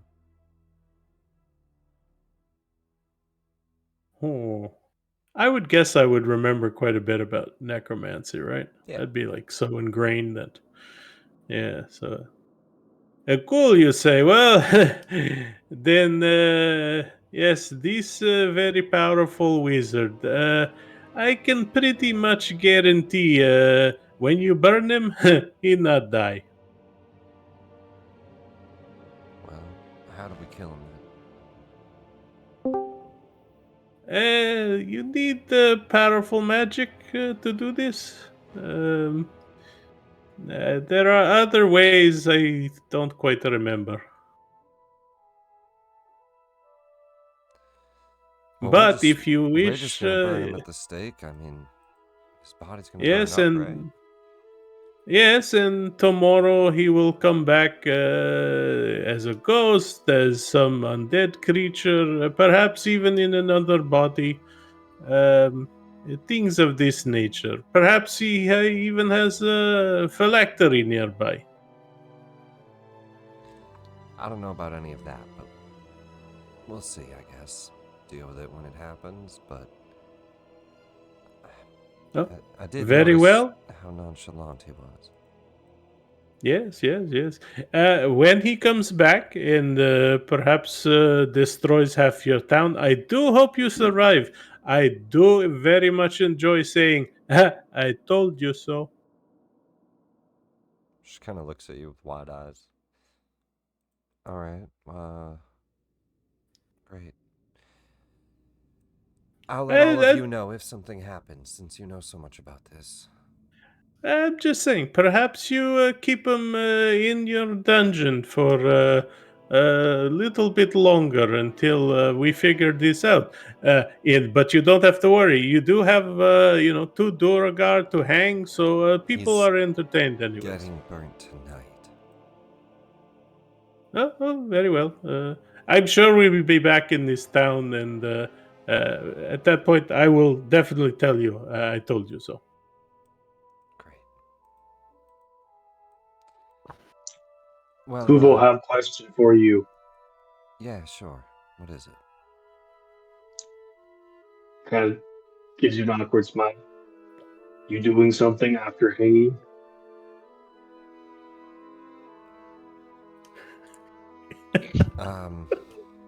Going back home. Might grab a few drinks. My man. Oh, drinks. You like drinks? The whole guard gets drinks after our shifts, yeah.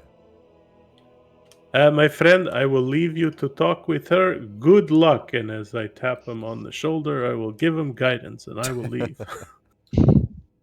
My man. It's a brave new world. I might have been born yesterday, but I even figured it. It's like a week now, man. You're getting up there. Well, getting some experiences. We've got a lot of work to do. Got to process the new visitors and get them scheduled, so I'll see all of you around town. Don't get in too much trouble.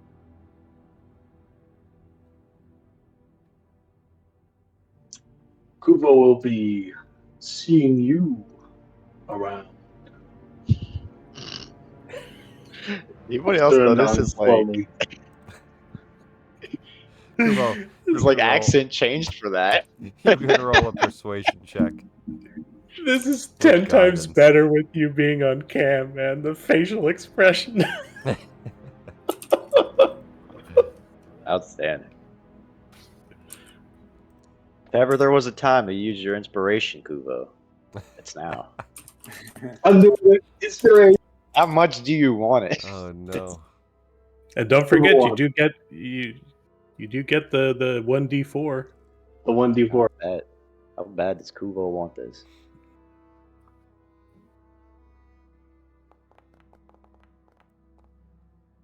That's not bad. A 1d4 from the guidance. Never before has 18. there been a better use of inspiration. She looks, she kind of looks you up and down for a moment. Let me actually take a look at the town really quick. What is the inn that they would go to? The Wet Trout or the East Way. What's the East Way? You should do the Wet Trout. That's just funny. Do the Wet Trout. Go the Wet Trout. We're gonna do the Wet Trout. That's why that's there. Let's be honest. Yep. We're gonna do the Wet Trout. She says, "I'll be at the Wet Trout tonight, getting drinks. Incredible. If you're all still around town."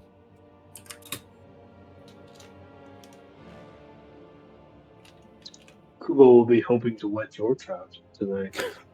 Okay, big fella, and she pushes you out the door. You guys think those people trapped are dead by now? Why do we say this in front of the baby? Pushes you out the door, says, Don't get killed in town." What? Is murder legal? No.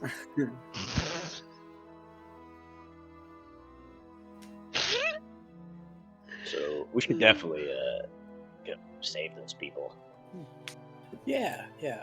Also, Kyrus, did you manage to ask about that thing that Radagast wanted to know? About Oh yeah, connection? did you bother Yeah, to you ask get him around if to he knew that? that person I never told you about, but you went down there without me telling you about it?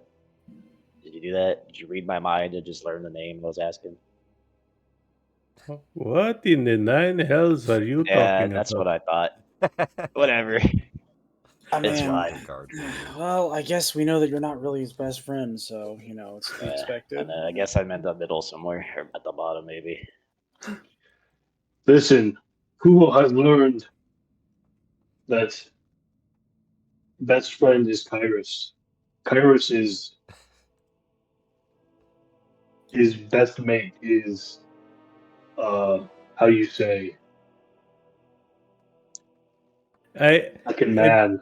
Wingman. He is wingman. He is true wingman. well, yes, of course. Look at these beautiful wings on my back. Of course, I am wingman.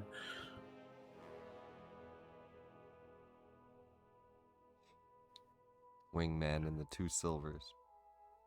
There we go. Sounds like the name of a band. Um, I'm wondering, Nick, if I would have had an opportunity to glance at that paper Sure. before we headed out and see what it says. Yeah.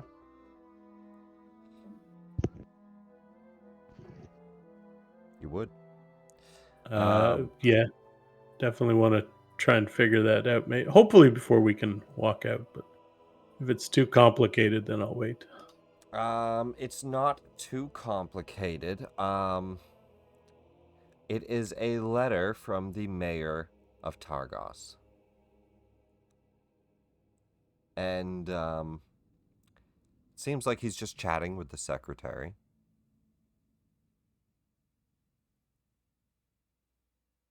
You know? Like a personal letter? Give me an investigation roll.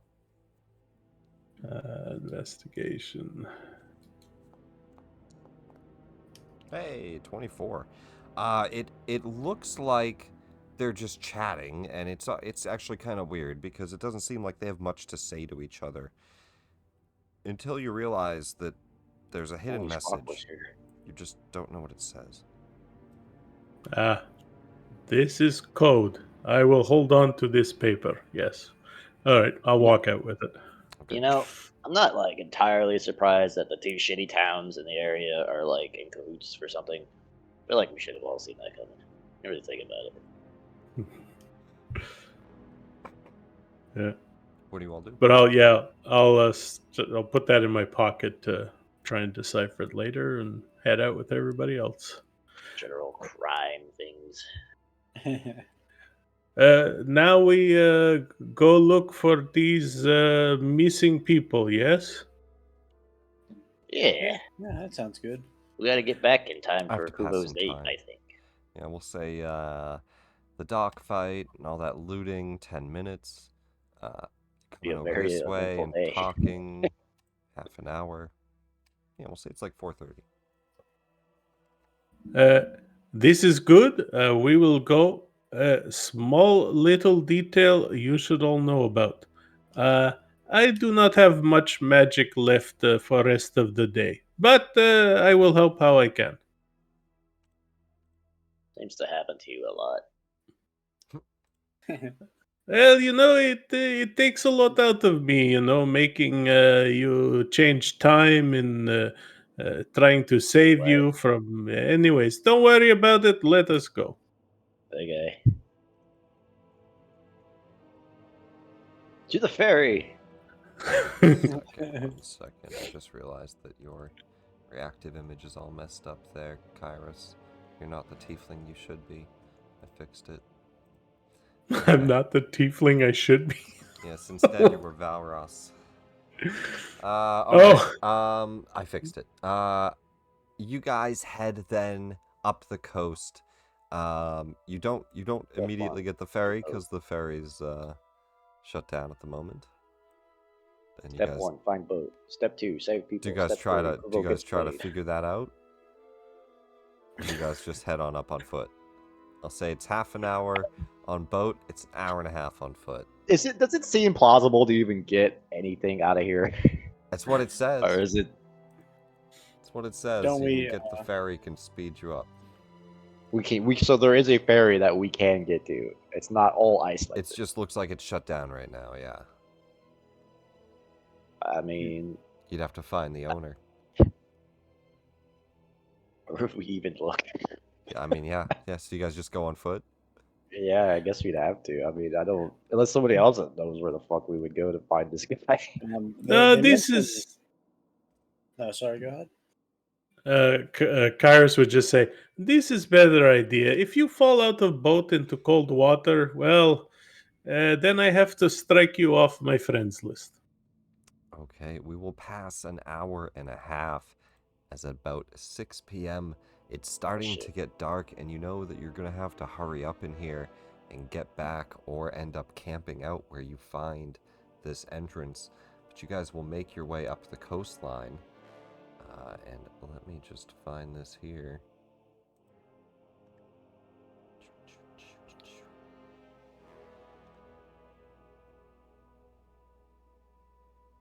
Oh, while we're walking, would I have time to check out that dagger for Saloon? Sure. I mean, basically, I'm just trying to see if it's the bad Chardolin or if it's that it hasn't been like desecrated type thing. This shit's cursed as fuck. Can you actually check what does the desecration consecration, what checks that? Divine sense does, I know. Does detect magic? I don't know. I can do both an identify and a detect magic on it. Identify would just tell you. Identify, let's read. I think. You learn the properties and how to use them. It requires attunement, so charge how you learn the spell affecting the item, what they are.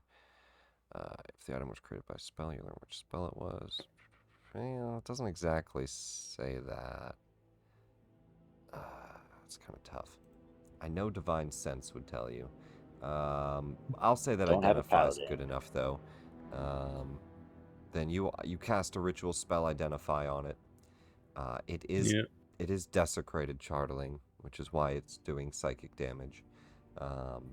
And it's still useful, but it could drive the user mad over time.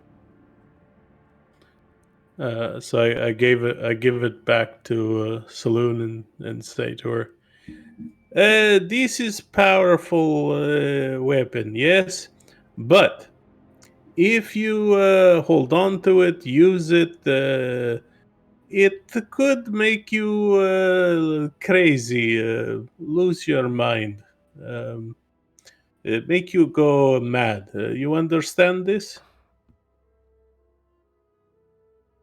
Yeah.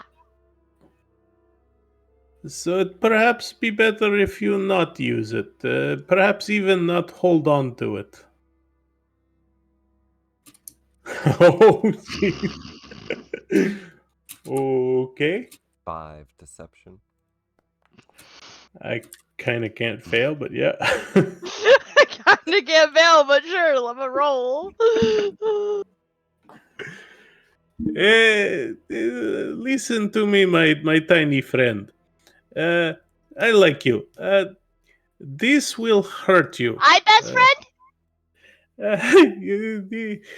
All of you are best friend, but if you use this, then perhaps not best friend anymore. You might try to kill me. You gotta balance her out a bit, can you really be more insane after you already passed that threshold?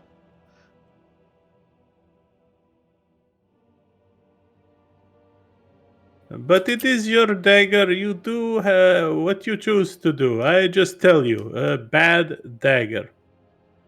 Bad dagger. Yes.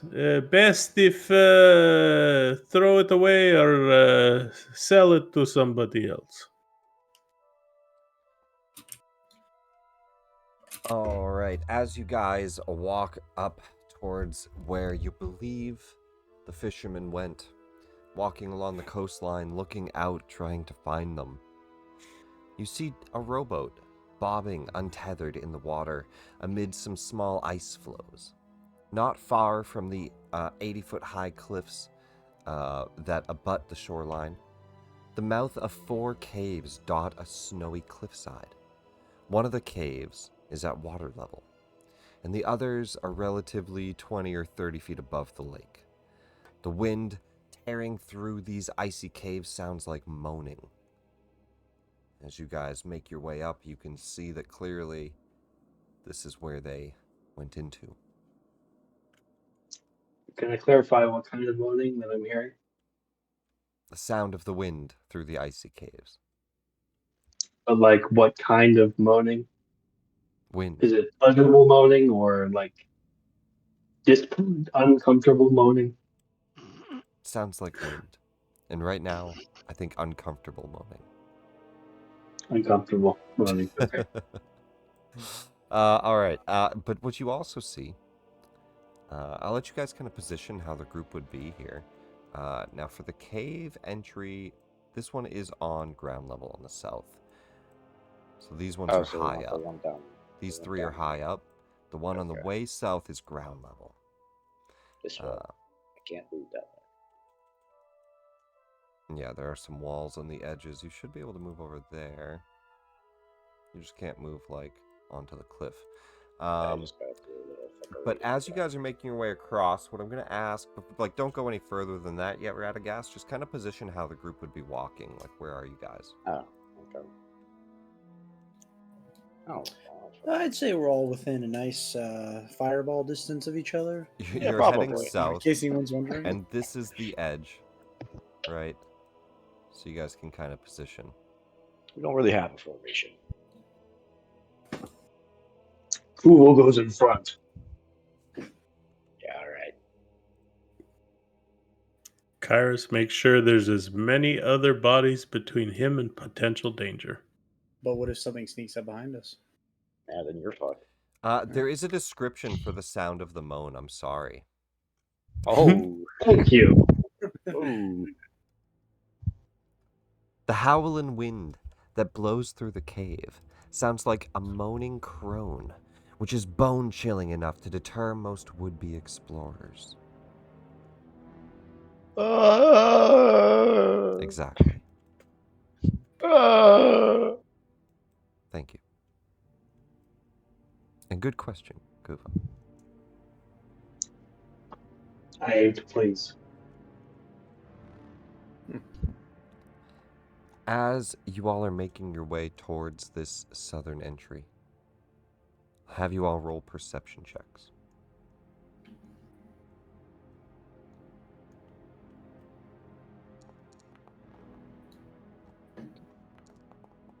Too busy making moaning noises.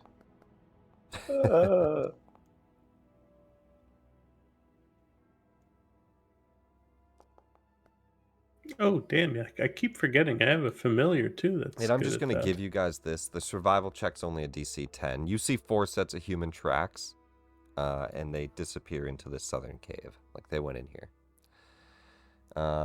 Humans?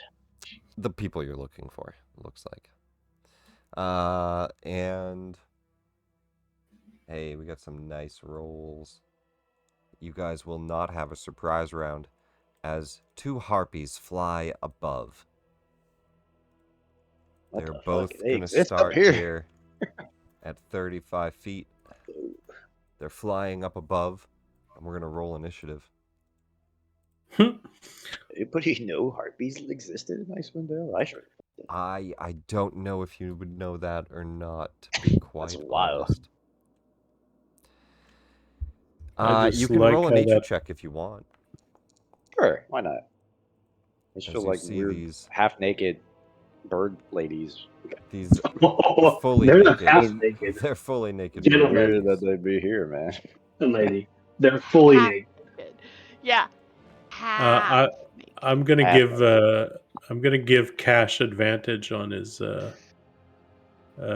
initiative roll. Okay, Cash, roll me a d20, and we'll just roll update 2 you. 1s. Oh my god. D20. That was very nice. Thank you. All right, that updates you with 3 extra points here. Gets you to 10.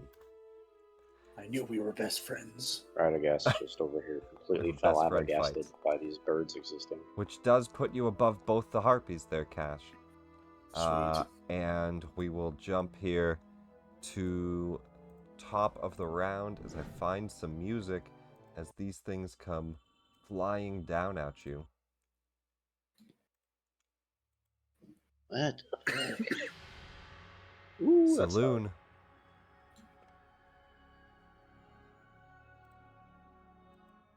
Sorry, I was changing my own music. Go for it. I need to find something better than this. How about Death Hunters? What does that sound like? I shall... Ominous.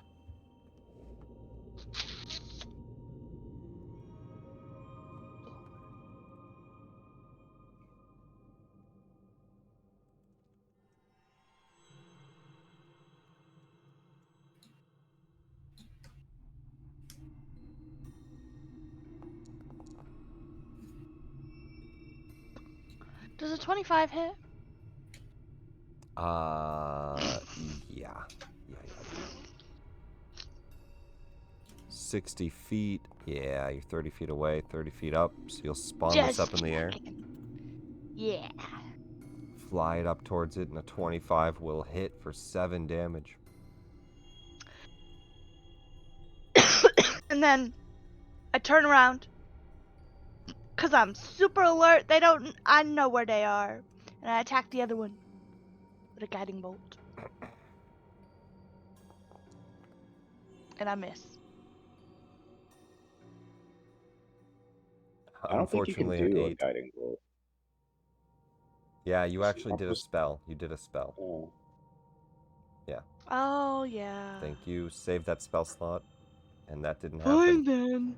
That's Well, I I mean, will. hey, You didn't miss. means It you never get your even action happened. back. Yeah, it's a I good get thing. told to dad. Yeah, that one works. Atoll of the Dead, the Harpy will make a saving throw. A natural 1. There's a lot of that going around this fight. Versatile damage. No. It's not damaged. Yes, it is. Oh, it's the other one. That's- Oh, it's the other one. Oh, okay. Sure. They both let out a high-pitched screech and unfold their wings.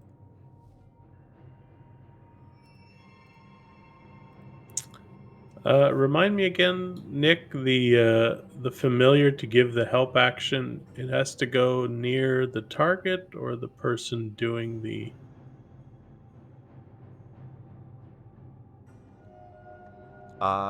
It can do... I allow either or. You can either fly it over to help somebody, or if it's on an enemy, it can give the help action to anybody that attacks that enemy.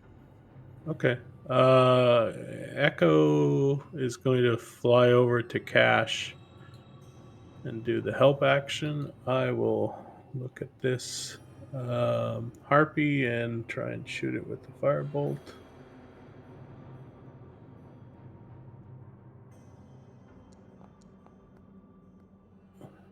Woohoo. A 20 is gonna hit. 6 fire damage. Make sure, yeah. All right. And as much as I like Saloon and all, I'm going to step back a bit. There's a reason she stepped forward. Yeah, I know that got you a couple points on the list. And that'll be my turn. This is tearing us apart. Cash. All right. Well, since I have advantage, I'm going to take advantage of that. No pun intended. Kind of rush forward, pull out my bow, and just let one loose on this harpy.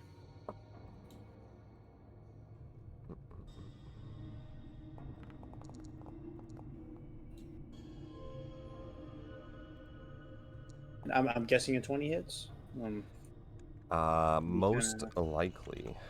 Yeah, be a little worried if it didn't. They're not just harpies; they're super harpies. They're crazy harpies. Their AC is And 33. I'm gonna add my favorite foe onto that. So They all that know should just power be kill. a single D4. Yeah, D4. So wow, an additional 1 damage. Okay, cool. Nice. Yeah, and I'm not concentrating with on that. 1 extra damage. It's a solid hit. That kills him. Doesn't kill him. The harpy is going to land on this ledge here and play a luring song. I like how that song too came on. It's almost like I played it right at the right time. Everybody can roll That's me great. a wisdom saving That's throw. You gotta do the transfer to the other version, which you get shot by somebody too. Just the combat music. Where it just transfers to the combat music the second you shoot it. Man, I'm rolling like shit. Yeah, I'm actually gonna use my inspiration to re-roll this. I'm gonna do that too. That's a good idea. If you're an elf or anything, you have advantage on the charms or anything like that. I don't know if you do. For anybody, I don't know. Check your I have stuff. advantage against being frightened, but Frightened, I don't think okay. that's the Bro, only I've rolled charms. nothing but 1s and 2s. What's happening? Okay, let's just well. double check here. So Cash, you re-rolled. You got a 9. It's going to be a failure. Kuvo, a 3. Kyrus, a 13, succeeds. Onion succeeds. Saloon succeeds. Everyone else... Rolled a 2 and then another 2. Ash is charmed. Radagast and Kuvo are charmed. That's it, right? 3 of you succeeded. Kyrus, Onion, Saloon. Yep, okay. Very cool. That is her action, though. Kuvo. It's unfortunate, Kuvo. Listen, Kubo was charmed the moment these lovely ladies landed. Of He course. was going to spend his action trying to seduce them. So While the fact that he's charmed, charmed is you're no surprise. incapacitated and ignores the songs of other harpies. If you're no more than within 5 feet, then you must move towards the harpy. So you have to move. Sense. You have to go to this harpy. Your full move, or is it just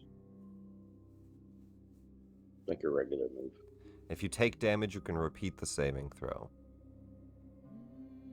And Like you you repeat dash at the at end him of each if of you your have turn to, as like, well. if you have to.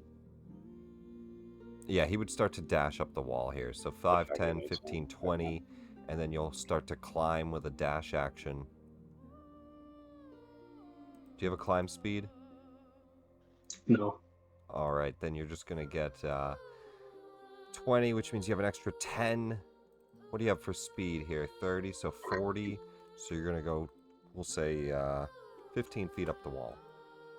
Because you had to move a little bit first. All right, and that's your turn. You start to climb. Give me a saving throw at the end of your turn here. You get to roll again. Wisdom save.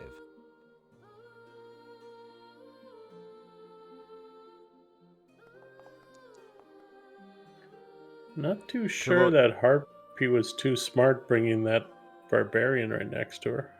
Oh, it'll be fine. He's in the middle of a wall. She can knock him off or something, and he's not attacking. His weapon's put away. He's climbing. Both of his hands. Kuvo, you're climbing, and as you get halfway up, you start to see the bestial features of her face, the fanged teeth, as she starts to hiss and twist her head, and you shake out of this strange charming effect. You're no longer charmed. That's not a nice bird. It's not a nice bird. Oh.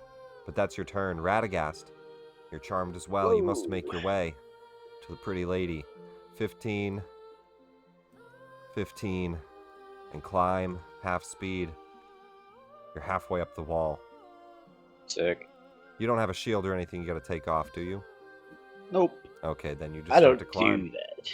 Put your daggers away, you just start to climb. Is this the 30 feet up cave, or is this the flat one? This one is 30. This one is, let me check, 40 and then 50, I think is what it said. What did it say? Oh, so they're all up. The only one that's flat is to the south here. Oh, okay. There's a fourth one. Okay. Yeah. I see. Okay. 80-foot high cliff. The Nice. first ones are 20, 30. Yeah, 20 and 30 feet above. So they're all like 30-ish feet. Final harpy. She's up on the north here. Since you resisted, she'll just fly down at you here, Saloon. She'll get down to 5 feet in the air, so she goes 30 feet. And she will go ahead and do a multi-attack, a claw and a club, as she screeches out at you. Claw for 20. Pretty good damage on it, 6 damage. And then she tries to club you. Oh, man, everything's hitting you tonight. Minimum damage, 2. Clubs you against the head. And she flew down 30. She's going to go up 10, giving you an op attack. Cool. So she kind of swoops down, claws, clubs, flies back up. She's got 40 flying. I have Warcaster, so as she goes out of my range, I will inflict wounds. Go for it. Spooky. Oh, 19 on the dice. Oh, that's gonna hurt. 18 necrotic damage. How do you want to do this? So she scratches me, clubs me, and I see the other one attacking my friends, and I know I need to stop it. So I just reach out, and you guys just see a shot of like black necrotic energy coming out, and then the bird just falls in front of me. Oh no. Very nice. The harpy flying away just starts to immediately kind of wither under this necrotic, overwhelming power and falls to the ground rather than flapping away. Saloon, top of the round, your reaction comes right back and you're up.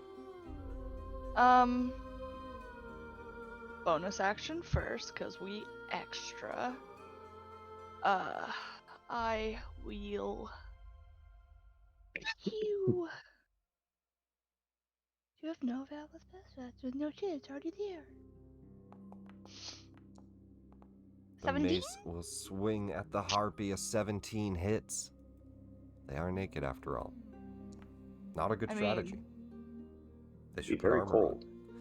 They would be cold, right? Excellent strategy. It should be cold as shit. Yeah, I mean, like, I highly approve. Maybe these ones are heavily feathered harpies. Yeah. How are they not? Like, how are you alive? That's a good question. It's a good question. They're not immune to cold damage. Why is it saying it has no uses? It's fine. I'm just gonna do this, and then I will mark it off myself. It's probably reading it off of the front sheet where it says 0 out of 2 or something. Or in the back here, Channel Divinity 0 out of 1. I just marked it at 0. And 0, okay. It's just being dumb, it's fine. I will Channel Divinity and move up, what's 30-foot radius? So I gotta get myself an aura.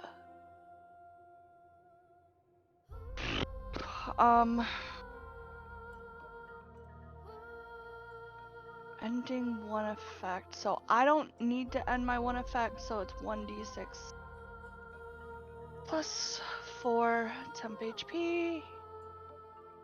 So I get 9 temp HP. Okay, and a 30-foot aura here. Anybody within it has advantage on Charm and Frightened? No, I can end the effect. You just end one effect. Yeah. Yeah, Charm or Frightened. Fuck you. I'm made for harpies. Does that just stop their effects right now then? At the end of their turn. Oh, so if you fail whenever to you end your turn in the sphere. When a creature ends its turn in the sphere. Okay, cool. You get temp and then you're no longer charmed or frightened. Cool. It's one or the other. Yep. They don't get both. Kyrus. That's a pretty good aura. Just saying. But yeah, Kyrus will just look at the harpy and he will fire off a firebolt.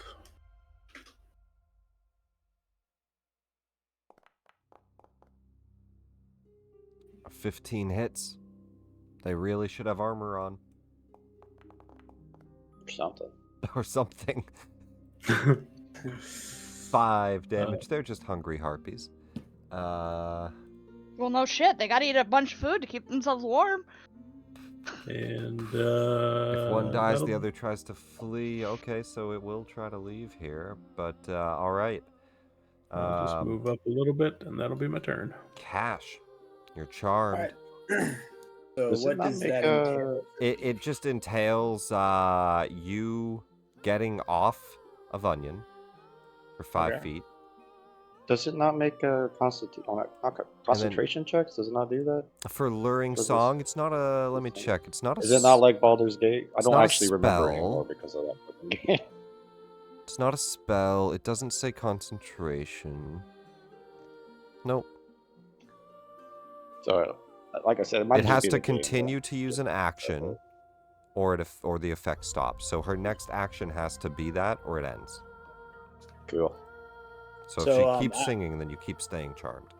But it's not actually concentration; it's actions. Okay. Cash, you just dash pretty much, and Onion's probably confused. Welcome to the wall. I was gonna say like Onion would grab, like, just bite onto my like cloak and try to just like do that thing where it's like the dog is trying to stop you from, we'll put you like halfway. Onion's like dragging at you, giving you difficult terrain as you start to just walk away, just pulling at your belt. But yeah, we'll say about halfway. All right. And now that my turn's over, it I'm ends. in the aura. All right, cool. It ends because you're in the aura. But also because she's not going to continue the song, she's going to dash, and she's going to try to fly away. Where am I? And now the cliff face is 80 feet high. If she can get to the top, she can get out of your sight. So she does have 40 feet of flying. She's already 35 up. She dashes and goes over the cliff edge. She gets away.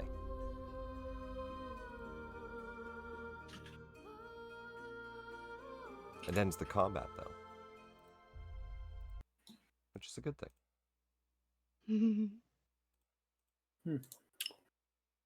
Well, that was really weird, guys. Oh, is there naked women here? Yeah. So at this point, we'd all start getting temp HP. For a max of 10. We'd have What's the 9 roll? rounds. Just do it. No, 1d6 plus 4, so 10. 10 temp HP. So 1d what? A d6 plus 4. So everybody can gain 10 temp HP as you just kind of stand in this aura. Okay. Well, I'll give you max because you're ending your turn in it constantly. For I mean, you could roll a d6. What's a minute? Yeah. What's a minute worth of 10. rolls? That's 10 rounds.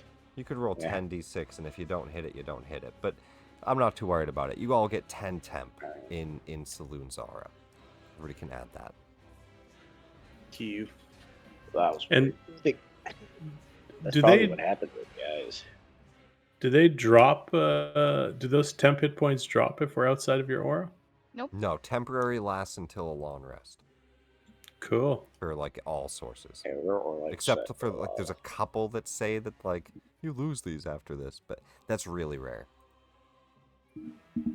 Excellent. Is there anything interesting on the body over here? The harpy, no, she's naked. Very bird-like bony body with some scales and feathers. And I will say that these ones are heavily feathered for the cold weather. But yeah, that's pretty much owl, it. Maybe. Fucking. Yeah. So Onion's just gonna kind of like walk up to the body, give it a big old sniff, and then turn to the side and be like,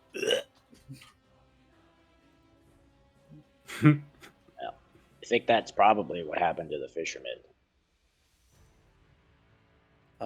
Well, maybe we could go inside, and who knows? Maybe they're alive, and if they're not, That's we can bring their bodies back pretty to their families. Good idea. I do not want to walk through that. You know, I mean, if you died, you know, I'm sure your family would want to. No, I mean I don't want to walk through the freezing water. Oh yeah. Yeah, that's probably bad idea. Kubo, wait, that's not a good idea. Wait, when you say free, you mean the ice? Okay. Yeah. Wait, is this ice or is this like water? The entry of the cave. It's a climby, icy cliff. The flow. Let me just see. The water is now frozen solid.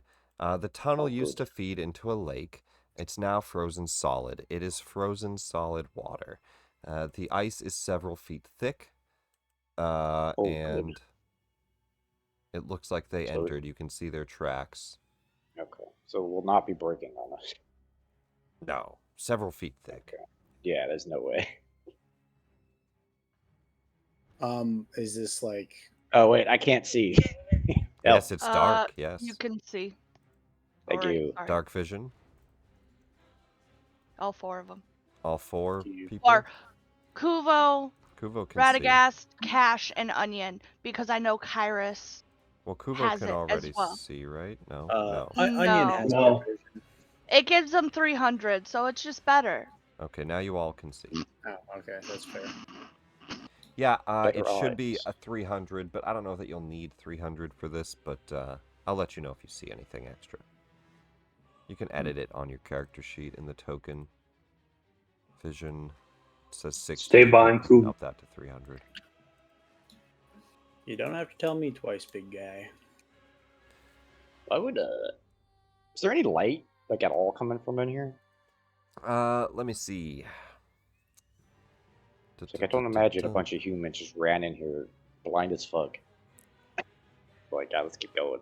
This looks like a frozen waterfall. There's no light. It looks like they just went in here blind. They probably had torches themselves. As you guys approach what looks like an old waterfall, the river used to tumble down over a small waterfall in the area. A 10-foot tall sheet of ice that can be climbed pretty easily with DC 10 athletics. Impressive.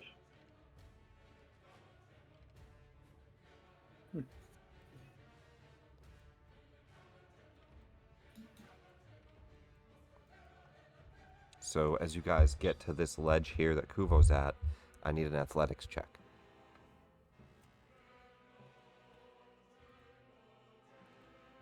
We'll find less. Watch this.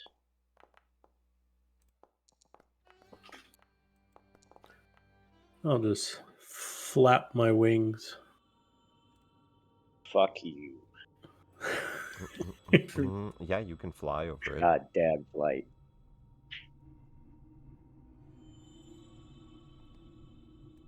You can fly up Kyrus. Everybody else? Saloon, you get I'll up. help everybody. Is it up or down? It's up.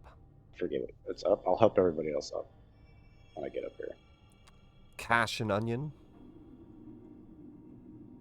You don't get away for free. I need an athletics. Oh, sorry. So Onion has a climbing speed. Would that help me in any way?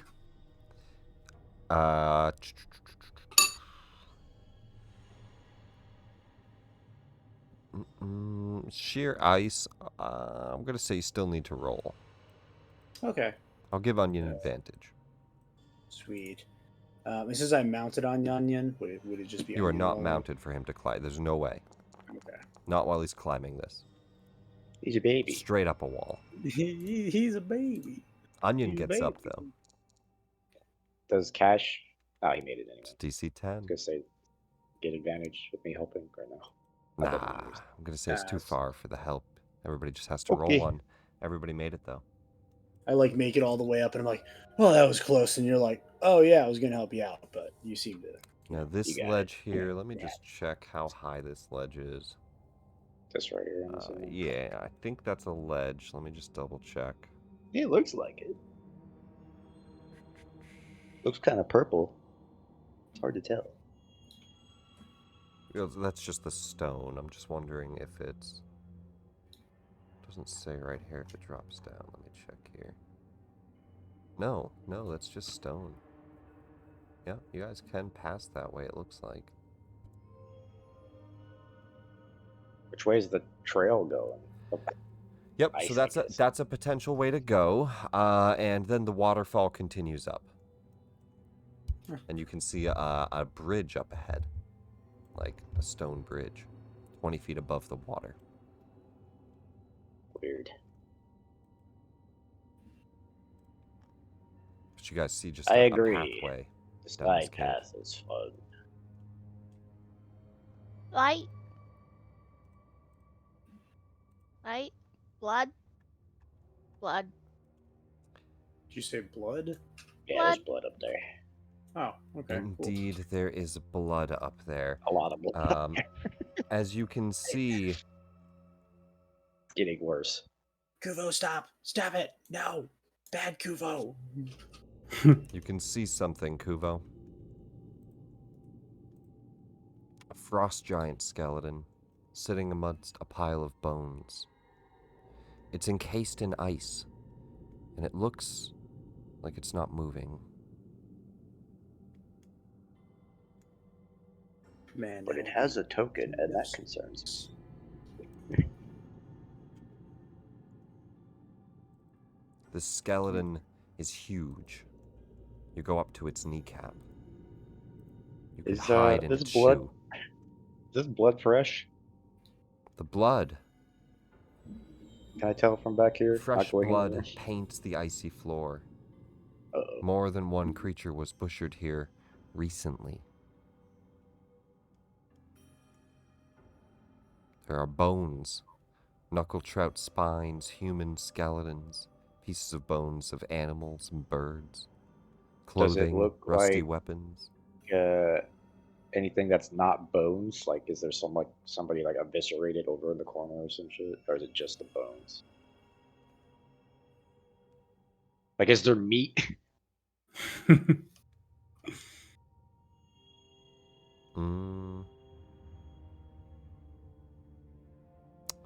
Is there meat? Yeah. I mean, they were recently killed there. I'm gonna say there's a little bit. Like, I don't imagine they, like, picked it down to the bone. Yeah, it's not, like, perfectly clean, yeah. Like, who eats ribs and doesn't leave a little bit of meat? But that's what you see. Oh, guys, I think those guys are dead. I would say it does not look very good for them, that is for sure.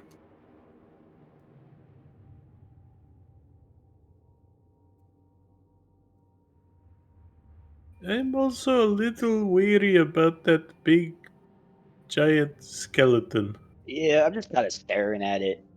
It's in a sitting pose and a block of ice.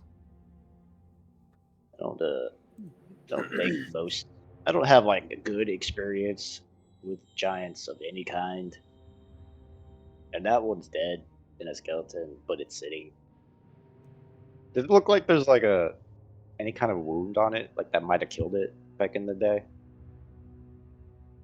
Like, is there like a big ass fucking ballista arrow sticking out of its eyeball or some shit? I mean, yeah, it's full of all those arrows and everything. You can tell. Those arrows are legit. Yeah. Okay. You can tell. I don't know. Maybe it was like taken set down at some point. Maybe we throw a rock at it. You know, kind of. I mean, I could just shoot it. Like, yeah, that works too. All right. How about we just sneak?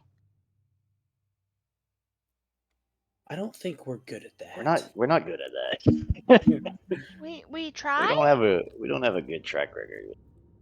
But still, walking past, making no noise, perhaps better idea than throwing a rock at that thing and waking it up. Is this the way the trail led? By the way, this is just a side thing. It looks like they walked up ahead and got slaughtered. So this is where they went. Okay, excellent. Okay, yeah, I think the sneaking plan is probably a good idea. All right, you go first. I'll stay here. Good plan. Hey, Kuvo, you got to go out there first, though, because I actually have to tie my shoes first. Fine. Kuvo will try. Oh, very well, Bird. You go. Okay. Yep. Yep. We will roll initiative. Oh, shit. As you see, Yep. the giant goes on initiative 1. He begins Bro. to break the ice. What the fuck? I've only rolled 1s, 2s, and 3s for the last, 7 rolls. What is happening? I'm going to give He Kuvo begins to advantage. break ice out from around this encasing ice, just kind of shattering it from his arms, grabs his weapon, and he's starting to chip away at it. And Kuvo, you have advantage then? Advantage on his initiative, yeah. Then you can roll with advantage. Guys, I'll be honest. I don't think we Very can nice. beat a frost giant skeleton. I'll be honest. I'll be real with you. Yes, Maybe. we can. Probably. You think can so? Kuvo. Level 4. I was about to say. 4. Is it? Virus. They must be a lower CR than a regular frost giant, huh? No. Really? I feel like frost giants were ridiculous. Maybe I'm just thinking of something else. I don't know, actually. Let me check a frost giant. I might there's 5 different giants. I know one of them. Maybe it's Storm. I'm thinking. Storm of, giants they're are a crazy. CR 12. Frost giants are okay. No, frost giants are a little tough. These guys are a little bit weaker because they're not alive for sure. You know. Yeah. Okay, we got that going for us. Yeah, not but an either actual way, frost giant. either way, he is sitting. He's in ice. Which for that first round is going to actually give him cover though, until he breaks it, because he's just encased in ice. What if I just warp him out of it to our I mean, hey, that is what it is. Kyrus, you're first, as he has clearly been disturbed. And he is getting up. Let me find Even it. if I stealthed? Even if you stealthed. I'm sorry. I feel like we should have seen this Kyrus is thinking, I can't really hurt this thing, so maybe I try to help other people. So he's going to look at how far away is. You're over there, so you're too far. So he will look at Cash, Kuvo, and Radagast, and he will cast Bless on them. Hey. Sweet. The wingman returned. So that'll be it for Kyrus, and then my little birdie who's under me. Whoops.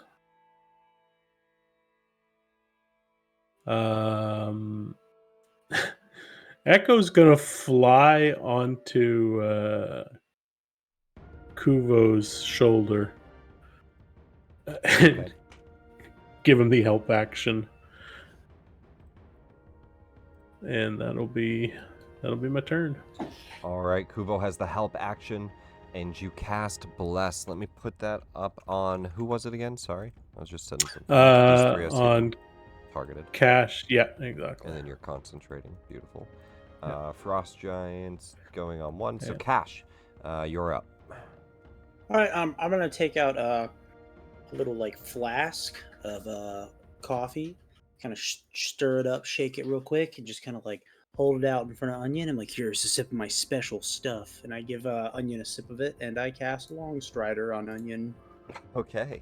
So Onion now has 50 feet of movement. I like that. I've never seen a coffee brewed so fast, but that was cool. Thank you.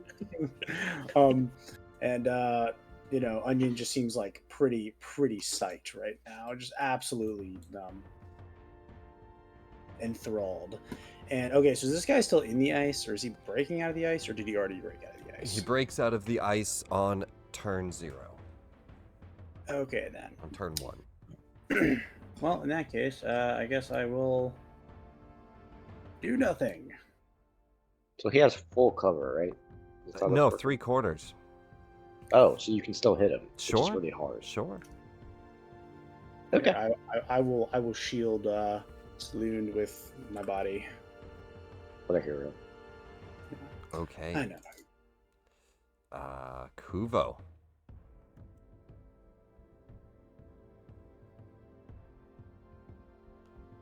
Kuvo, you've got the help. You've got the help action from Echo, and you're up.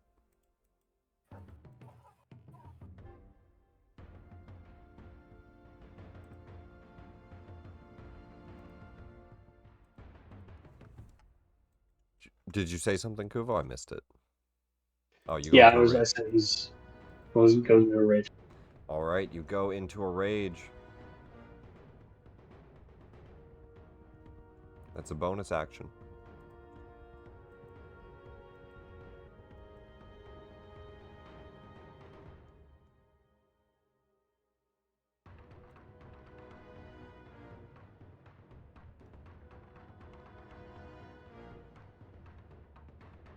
You dash forward. Echo fluttering around you. I'll just move him with you.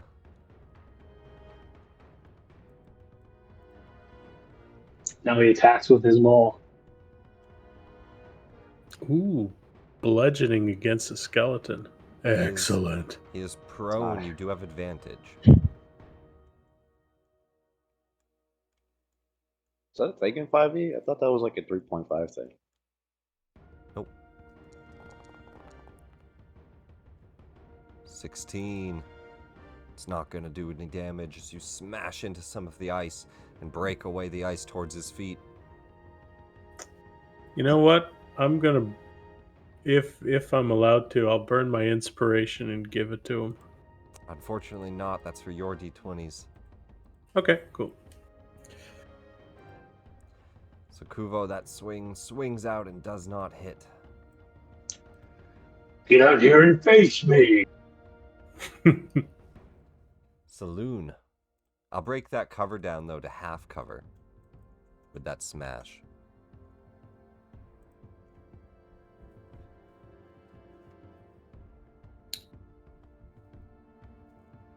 And I switched to my mace. Okay. For bludgeoning. That has a +2. And he's prone still, advantage. And you have a +2. It will hit, I think. Yes, it will. Now that most of the ice is broken away. Yes! 1. 2 damage is vulnerable. Let me see if it'll auto do it. It won't. He's going to take double here. And he's barely injured. Oh, that kills him. It is only 4 damage. It's fucking dead. It's the first Great. thing that's hit him. And I'm gonna go. Him. Oh, fuck. Saloon guide me. Healing word. On myself for another. 5 HP. I keep one! Radagast. Hey, quick question. Because what I want to do, it's casting off of intelligence, and I don't know if it's supposed to do that. On your spell book at the bottom, spell casting ability. On your because I do it based off charisma. Yeah, on your character sheet. Yeah. It says spell book is the 3rd tab, right? That's your tab. I'm trying to magic missile him, but it's counting it as a +1, like it's casting off my intelligence. Because that's from that feat, so I don't know if that's supposed to be like that or not.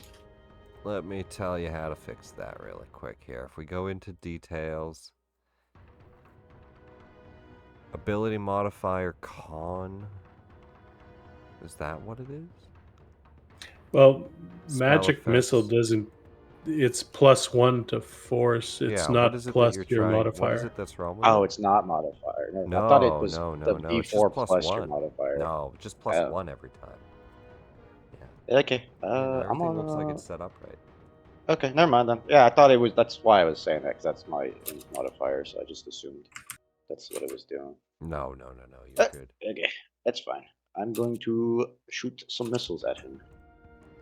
If I could, it would let me target him. There it goes. Pew pew.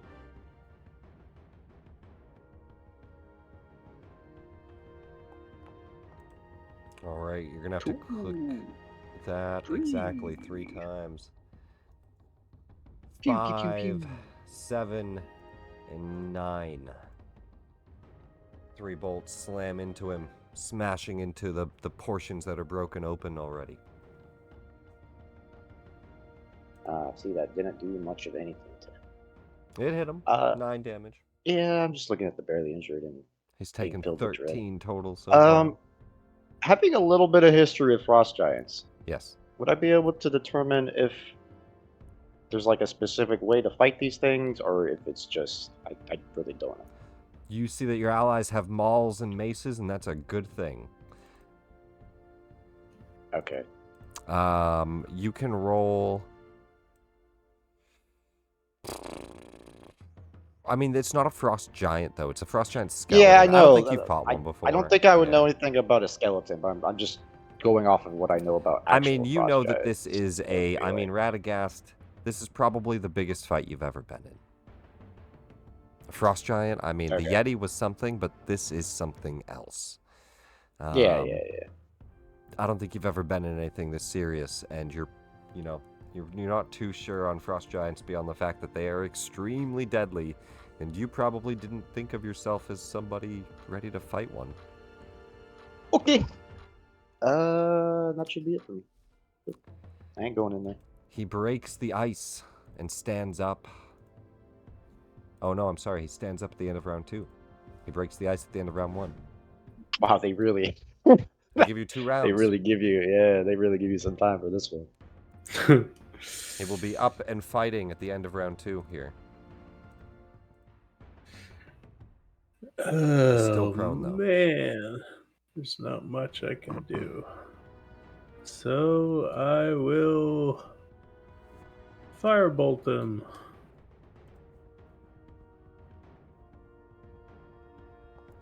I'm sure a lot of people probably end up accidentally wasting those rounds either running or doing other things. Who knows? But it's a good thing you guys are getting some damage in. A 12. It's not going to hit. Not gonna hit. All right, and smashes into some ice, melts a big chunk of it, but. And Echo, my familiar, is gonna stay on Kuvo's shoulder and give him advantage again. Give him the help action. And that'll be my turn. Help action to Kuvo once more. Cash. All right, is it, up. Yes. Is there like anything written in giant on the walls? You know, something that, like, I don't know if this is like this guy's grave or something.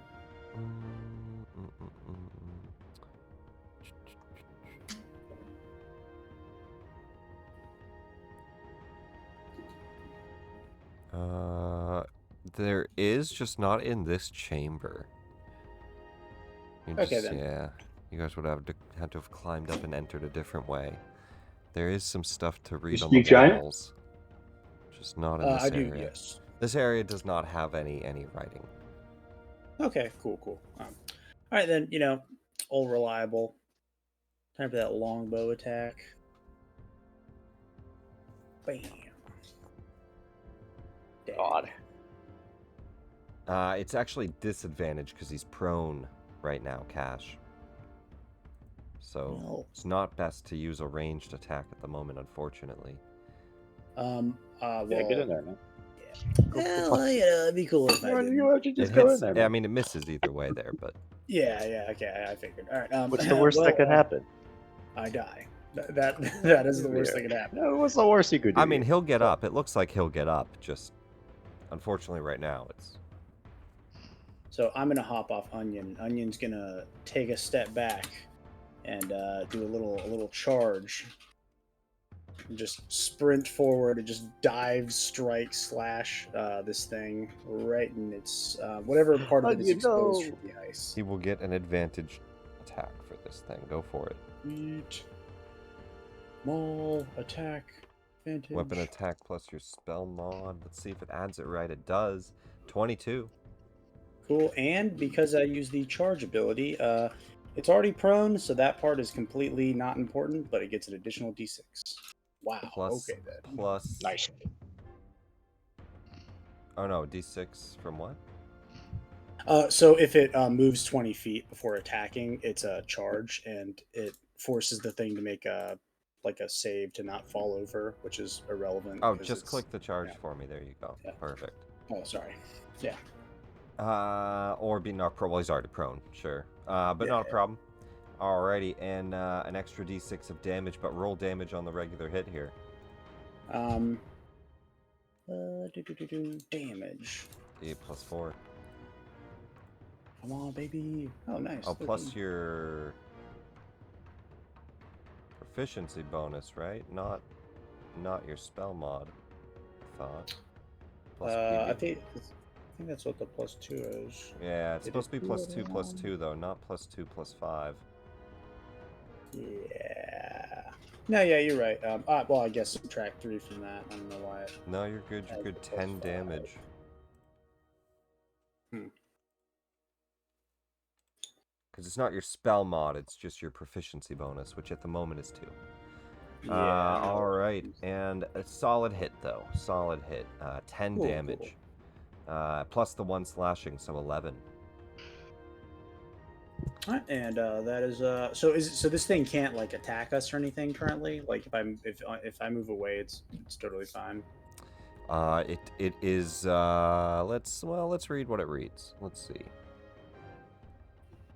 The skeleton spends its first 2 turns in combat doing nothing other than breaking out of the ice and getting to its feet, which gives the characters a chance to either flee or fight. So I'm going to say that on round 2, at the end of round 2, he's going to be fully active. So yeah, you're good to run away at the moment. All right, so I just kind of give out a quick little whistle, and then Onion just returns like the faithful steed that they are. Okay. All right, and I think I fixed the maul problem, so I will do a little test roll, but my turn is over. You're good, Kuvo, you're up. I see you almost broken out. Now, finish breaking out so you can fight Kuvo, Brother Giant. Now, them be famous last words. And you can do advantage attacks here, Kuvo, as he is prone still. You'll have a +2. Well, you already had advantage. I guess you don't need the help action. But yeah, 25 is going to hit. That killed him. It does do a lot of damage. 22. Hey, we got him to injured. Oh, bludgeoning. I see. He breaks apart one of the bones, kind of shatters with a bunch of the ice. Once per turn, when you roll damage for a melee weapon, you can re-roll the weapon's damage dice or use either total. So that gives you 4 more damage, which will up to 8. Yes, sir. That's solid. That's a Ooh, solid. We got him to badly injured. That's 30 damage. Damn. Don't get the big man angry. Saloon.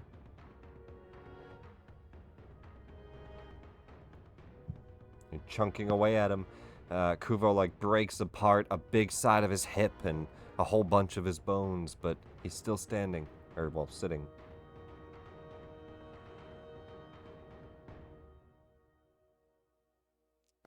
I shall try. That's a nat 20. Nice. Critical on bludgeoning. Hey, double damage, 18.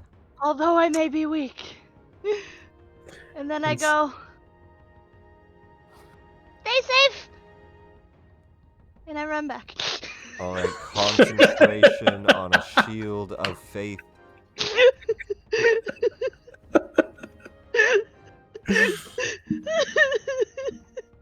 Not only does she run back, she runs back behind Onion and Cash. Radagast.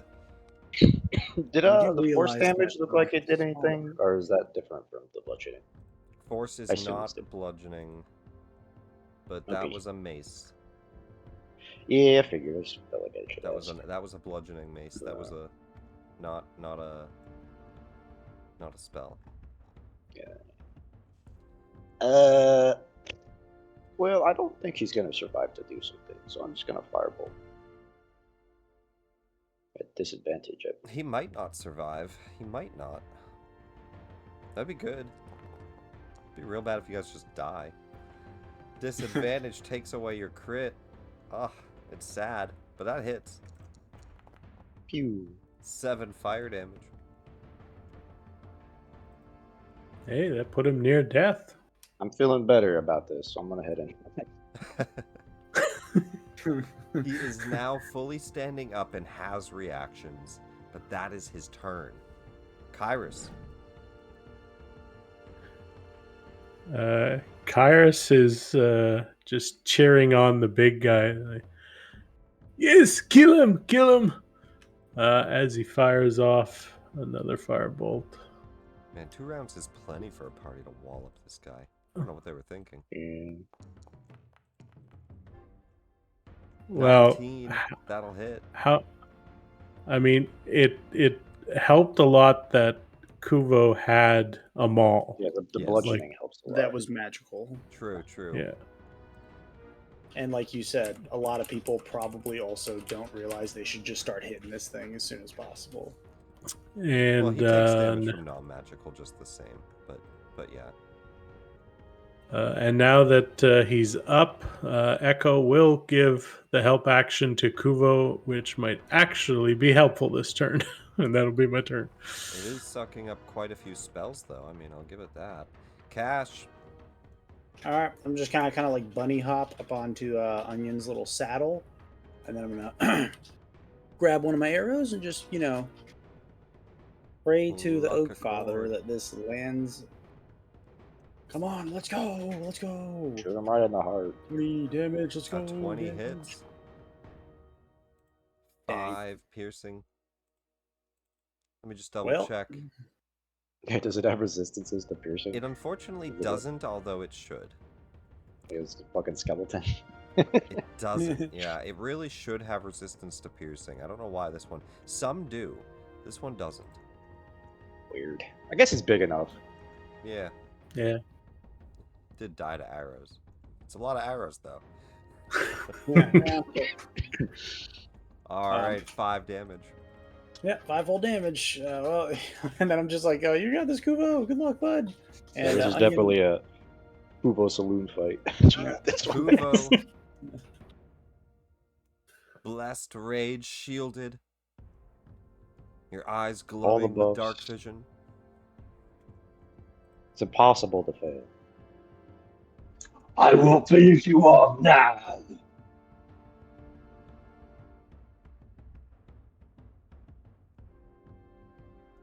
You have advantage from Echo, right? Did you do that again? You did. Yeah. 24. Oh, that definitely hits. Oh, good roll. Oh, it's not even fair, Kuvo. He just stood up. But there was a second one. Get back down. As soon as he gets to his feet, he lifts up his great axe. He goes to start to swing it down. And you just see like a light kind of glow on you as a shield of faith glows. You grab your maul and you just swing sideways. And before his axe comes down, you take out his left leg and then his right leg, or well, I don't know which way you swing, right and left and right, your call. And then you see that he just starts to clatter to the ground and the rib cage falls down, the arms clatter, the great axe stabs into the dirt. He falls. Can you do me a favor? Just go down on one just to see what it was. Do an attack? Yeah, just to see. He has a multi-attack where he makes 2 great attacks. It's just But I probably would have done a freezing stare. Ooh, spooky. I probably would have done that first and just froze you all. And then he would have done great axe attacks. Oh, wait, it does damage too. It does 10d6, and it paralyzes you. 35, then 25. Potential 60. Yeah, you could just wipe the And that's his great axe attacks with 3d12 on damage. He would have just started to slice through you all. Jesus, thank God you had them all on It's you. a good thing he didn't get a turn. If you really wanted to know. Does it save all of it, or does it take half? It looks like you save all. No, I believe it's Or half. take. Or take. Oh, yeah, no, Oh, or take. You're right. Okay, or that take. ain't as bad as it Yeah, says. if you save, you save. But if not, you get fucked up If you're by not, that. you get... Let's just roll you get damage on fucked. it once. The first one would have been... Yeah, not too bad. Below average. 33 damage. And if you don't make that save, you would have died. I would have lived. Well, I'd have 1 hit point left. You would have had 1 hit point, and then he would have got a turn, and you wouldn't have 1 hit finished point. him. Yeah. I would have vortexed out of there, to be honest. The campaign lives. Fuck this. No. You guys survived. The 2 turns is probably a good thing that they gave you that. As he gets up and out of the ice, a lot of people. you all now notice the howling wind continuing, but the flickering of a light from beyond. A cavern staircase that goes down. Man, can you guys believe that this was a fucking chapter 1 quest? That's crazy. This could have been the first thing we did. Could have been. Are there any identifying and features or information stuff that would be relevant for any of these bodies? Like maybe they're the fishermen we're looking for? Oh, they are clearly the fishermen you were looking for. Did they have anything The trail led here. There's like a little fishing cap with Easthaven symbol on it. Sure, absolutely. You said there's a light flickering over here? Yeah, it looks like somebody has a light over there. Peek. I'll go out there. Throw me a stealth check, Radagast. As you kind of walk away from the group and just peer down these stairs. Throw me a stealth. Oh yeah, you're quiet. You step up towards the edge here, and I'm just going to scoot your token just to give you a view. As you get a view of this room. Oh, okay. And what you see is, you see a small little claw crawling around. You see a hag stirring a pot next to a box filled with body parts and with weaponry. As she's pulling intestine out of the box and pouring it into the cauldron, and she is howling with the howls of the cave. Are these skinned people? Is that what I'm looking at? Skinned people. Is this their predator intestines people are being pulled out and poured into this pot, and you can see that's where the rest of their body is. Yo, guys, there's some fucked up shit going on over there. I'm gonna go ahead and I'm Kuvo is feeling really good right now. A perception. Can I attempt to seduce the hag? I'm gonna roll a perception check for her, a 20. When you look in, she is in the disguise that she would normally wear. She looks like a decrepit old woman. Not like the sea hag that you see in front of you, but a decrepit old woman, and she's kind of leaned over the pot, just pouring. It's still the image it is. It looks evil as fuck. She says, but she's taken a slightly better form for you to not, see what she looks like. And she says, oh, more visitors. Ah, fuck. Welcome. Come in. Dinner's almost ready. I have a feeling we don't want to eat dinner with her. No, it's fucking people. She's literally cooking people. How's it going? Me Kuvo. Me kill I guess we're dealing with this. skeleton giants. You think that cool? You killed my guardian. Not very nice of you. Impressive? Well then. If he wasn't enough, perhaps I will be. And she'll start to change forms as her hair just turns into this seaweed-like, waving kind of nasty nest. And you can see that she's still in this heavy cloak that you can see there. But she kind of grows taller, her arms grow longer, her face grows to this pale, kind of a slimy, greenish skin. And her teeth become sharp and pointed and her smile wide. This is a fucked up quest to have at level 1. And we roll another you initiative. Just wander into this. As you guys can position yourselves. Kyrus, would you stay that far back? I would have with everybody. Sorry, I disconnected as I was just reloading. But with everybody, I'll scoot you up. I would have stayed. At least in the I don't know if I would be that. Well, that's the only spot that you'd start to see things, and you're the furthest in the back. But if you want to move, you can. And what we'll do is we'll roll initiative, but we'll pick up next week on this combat.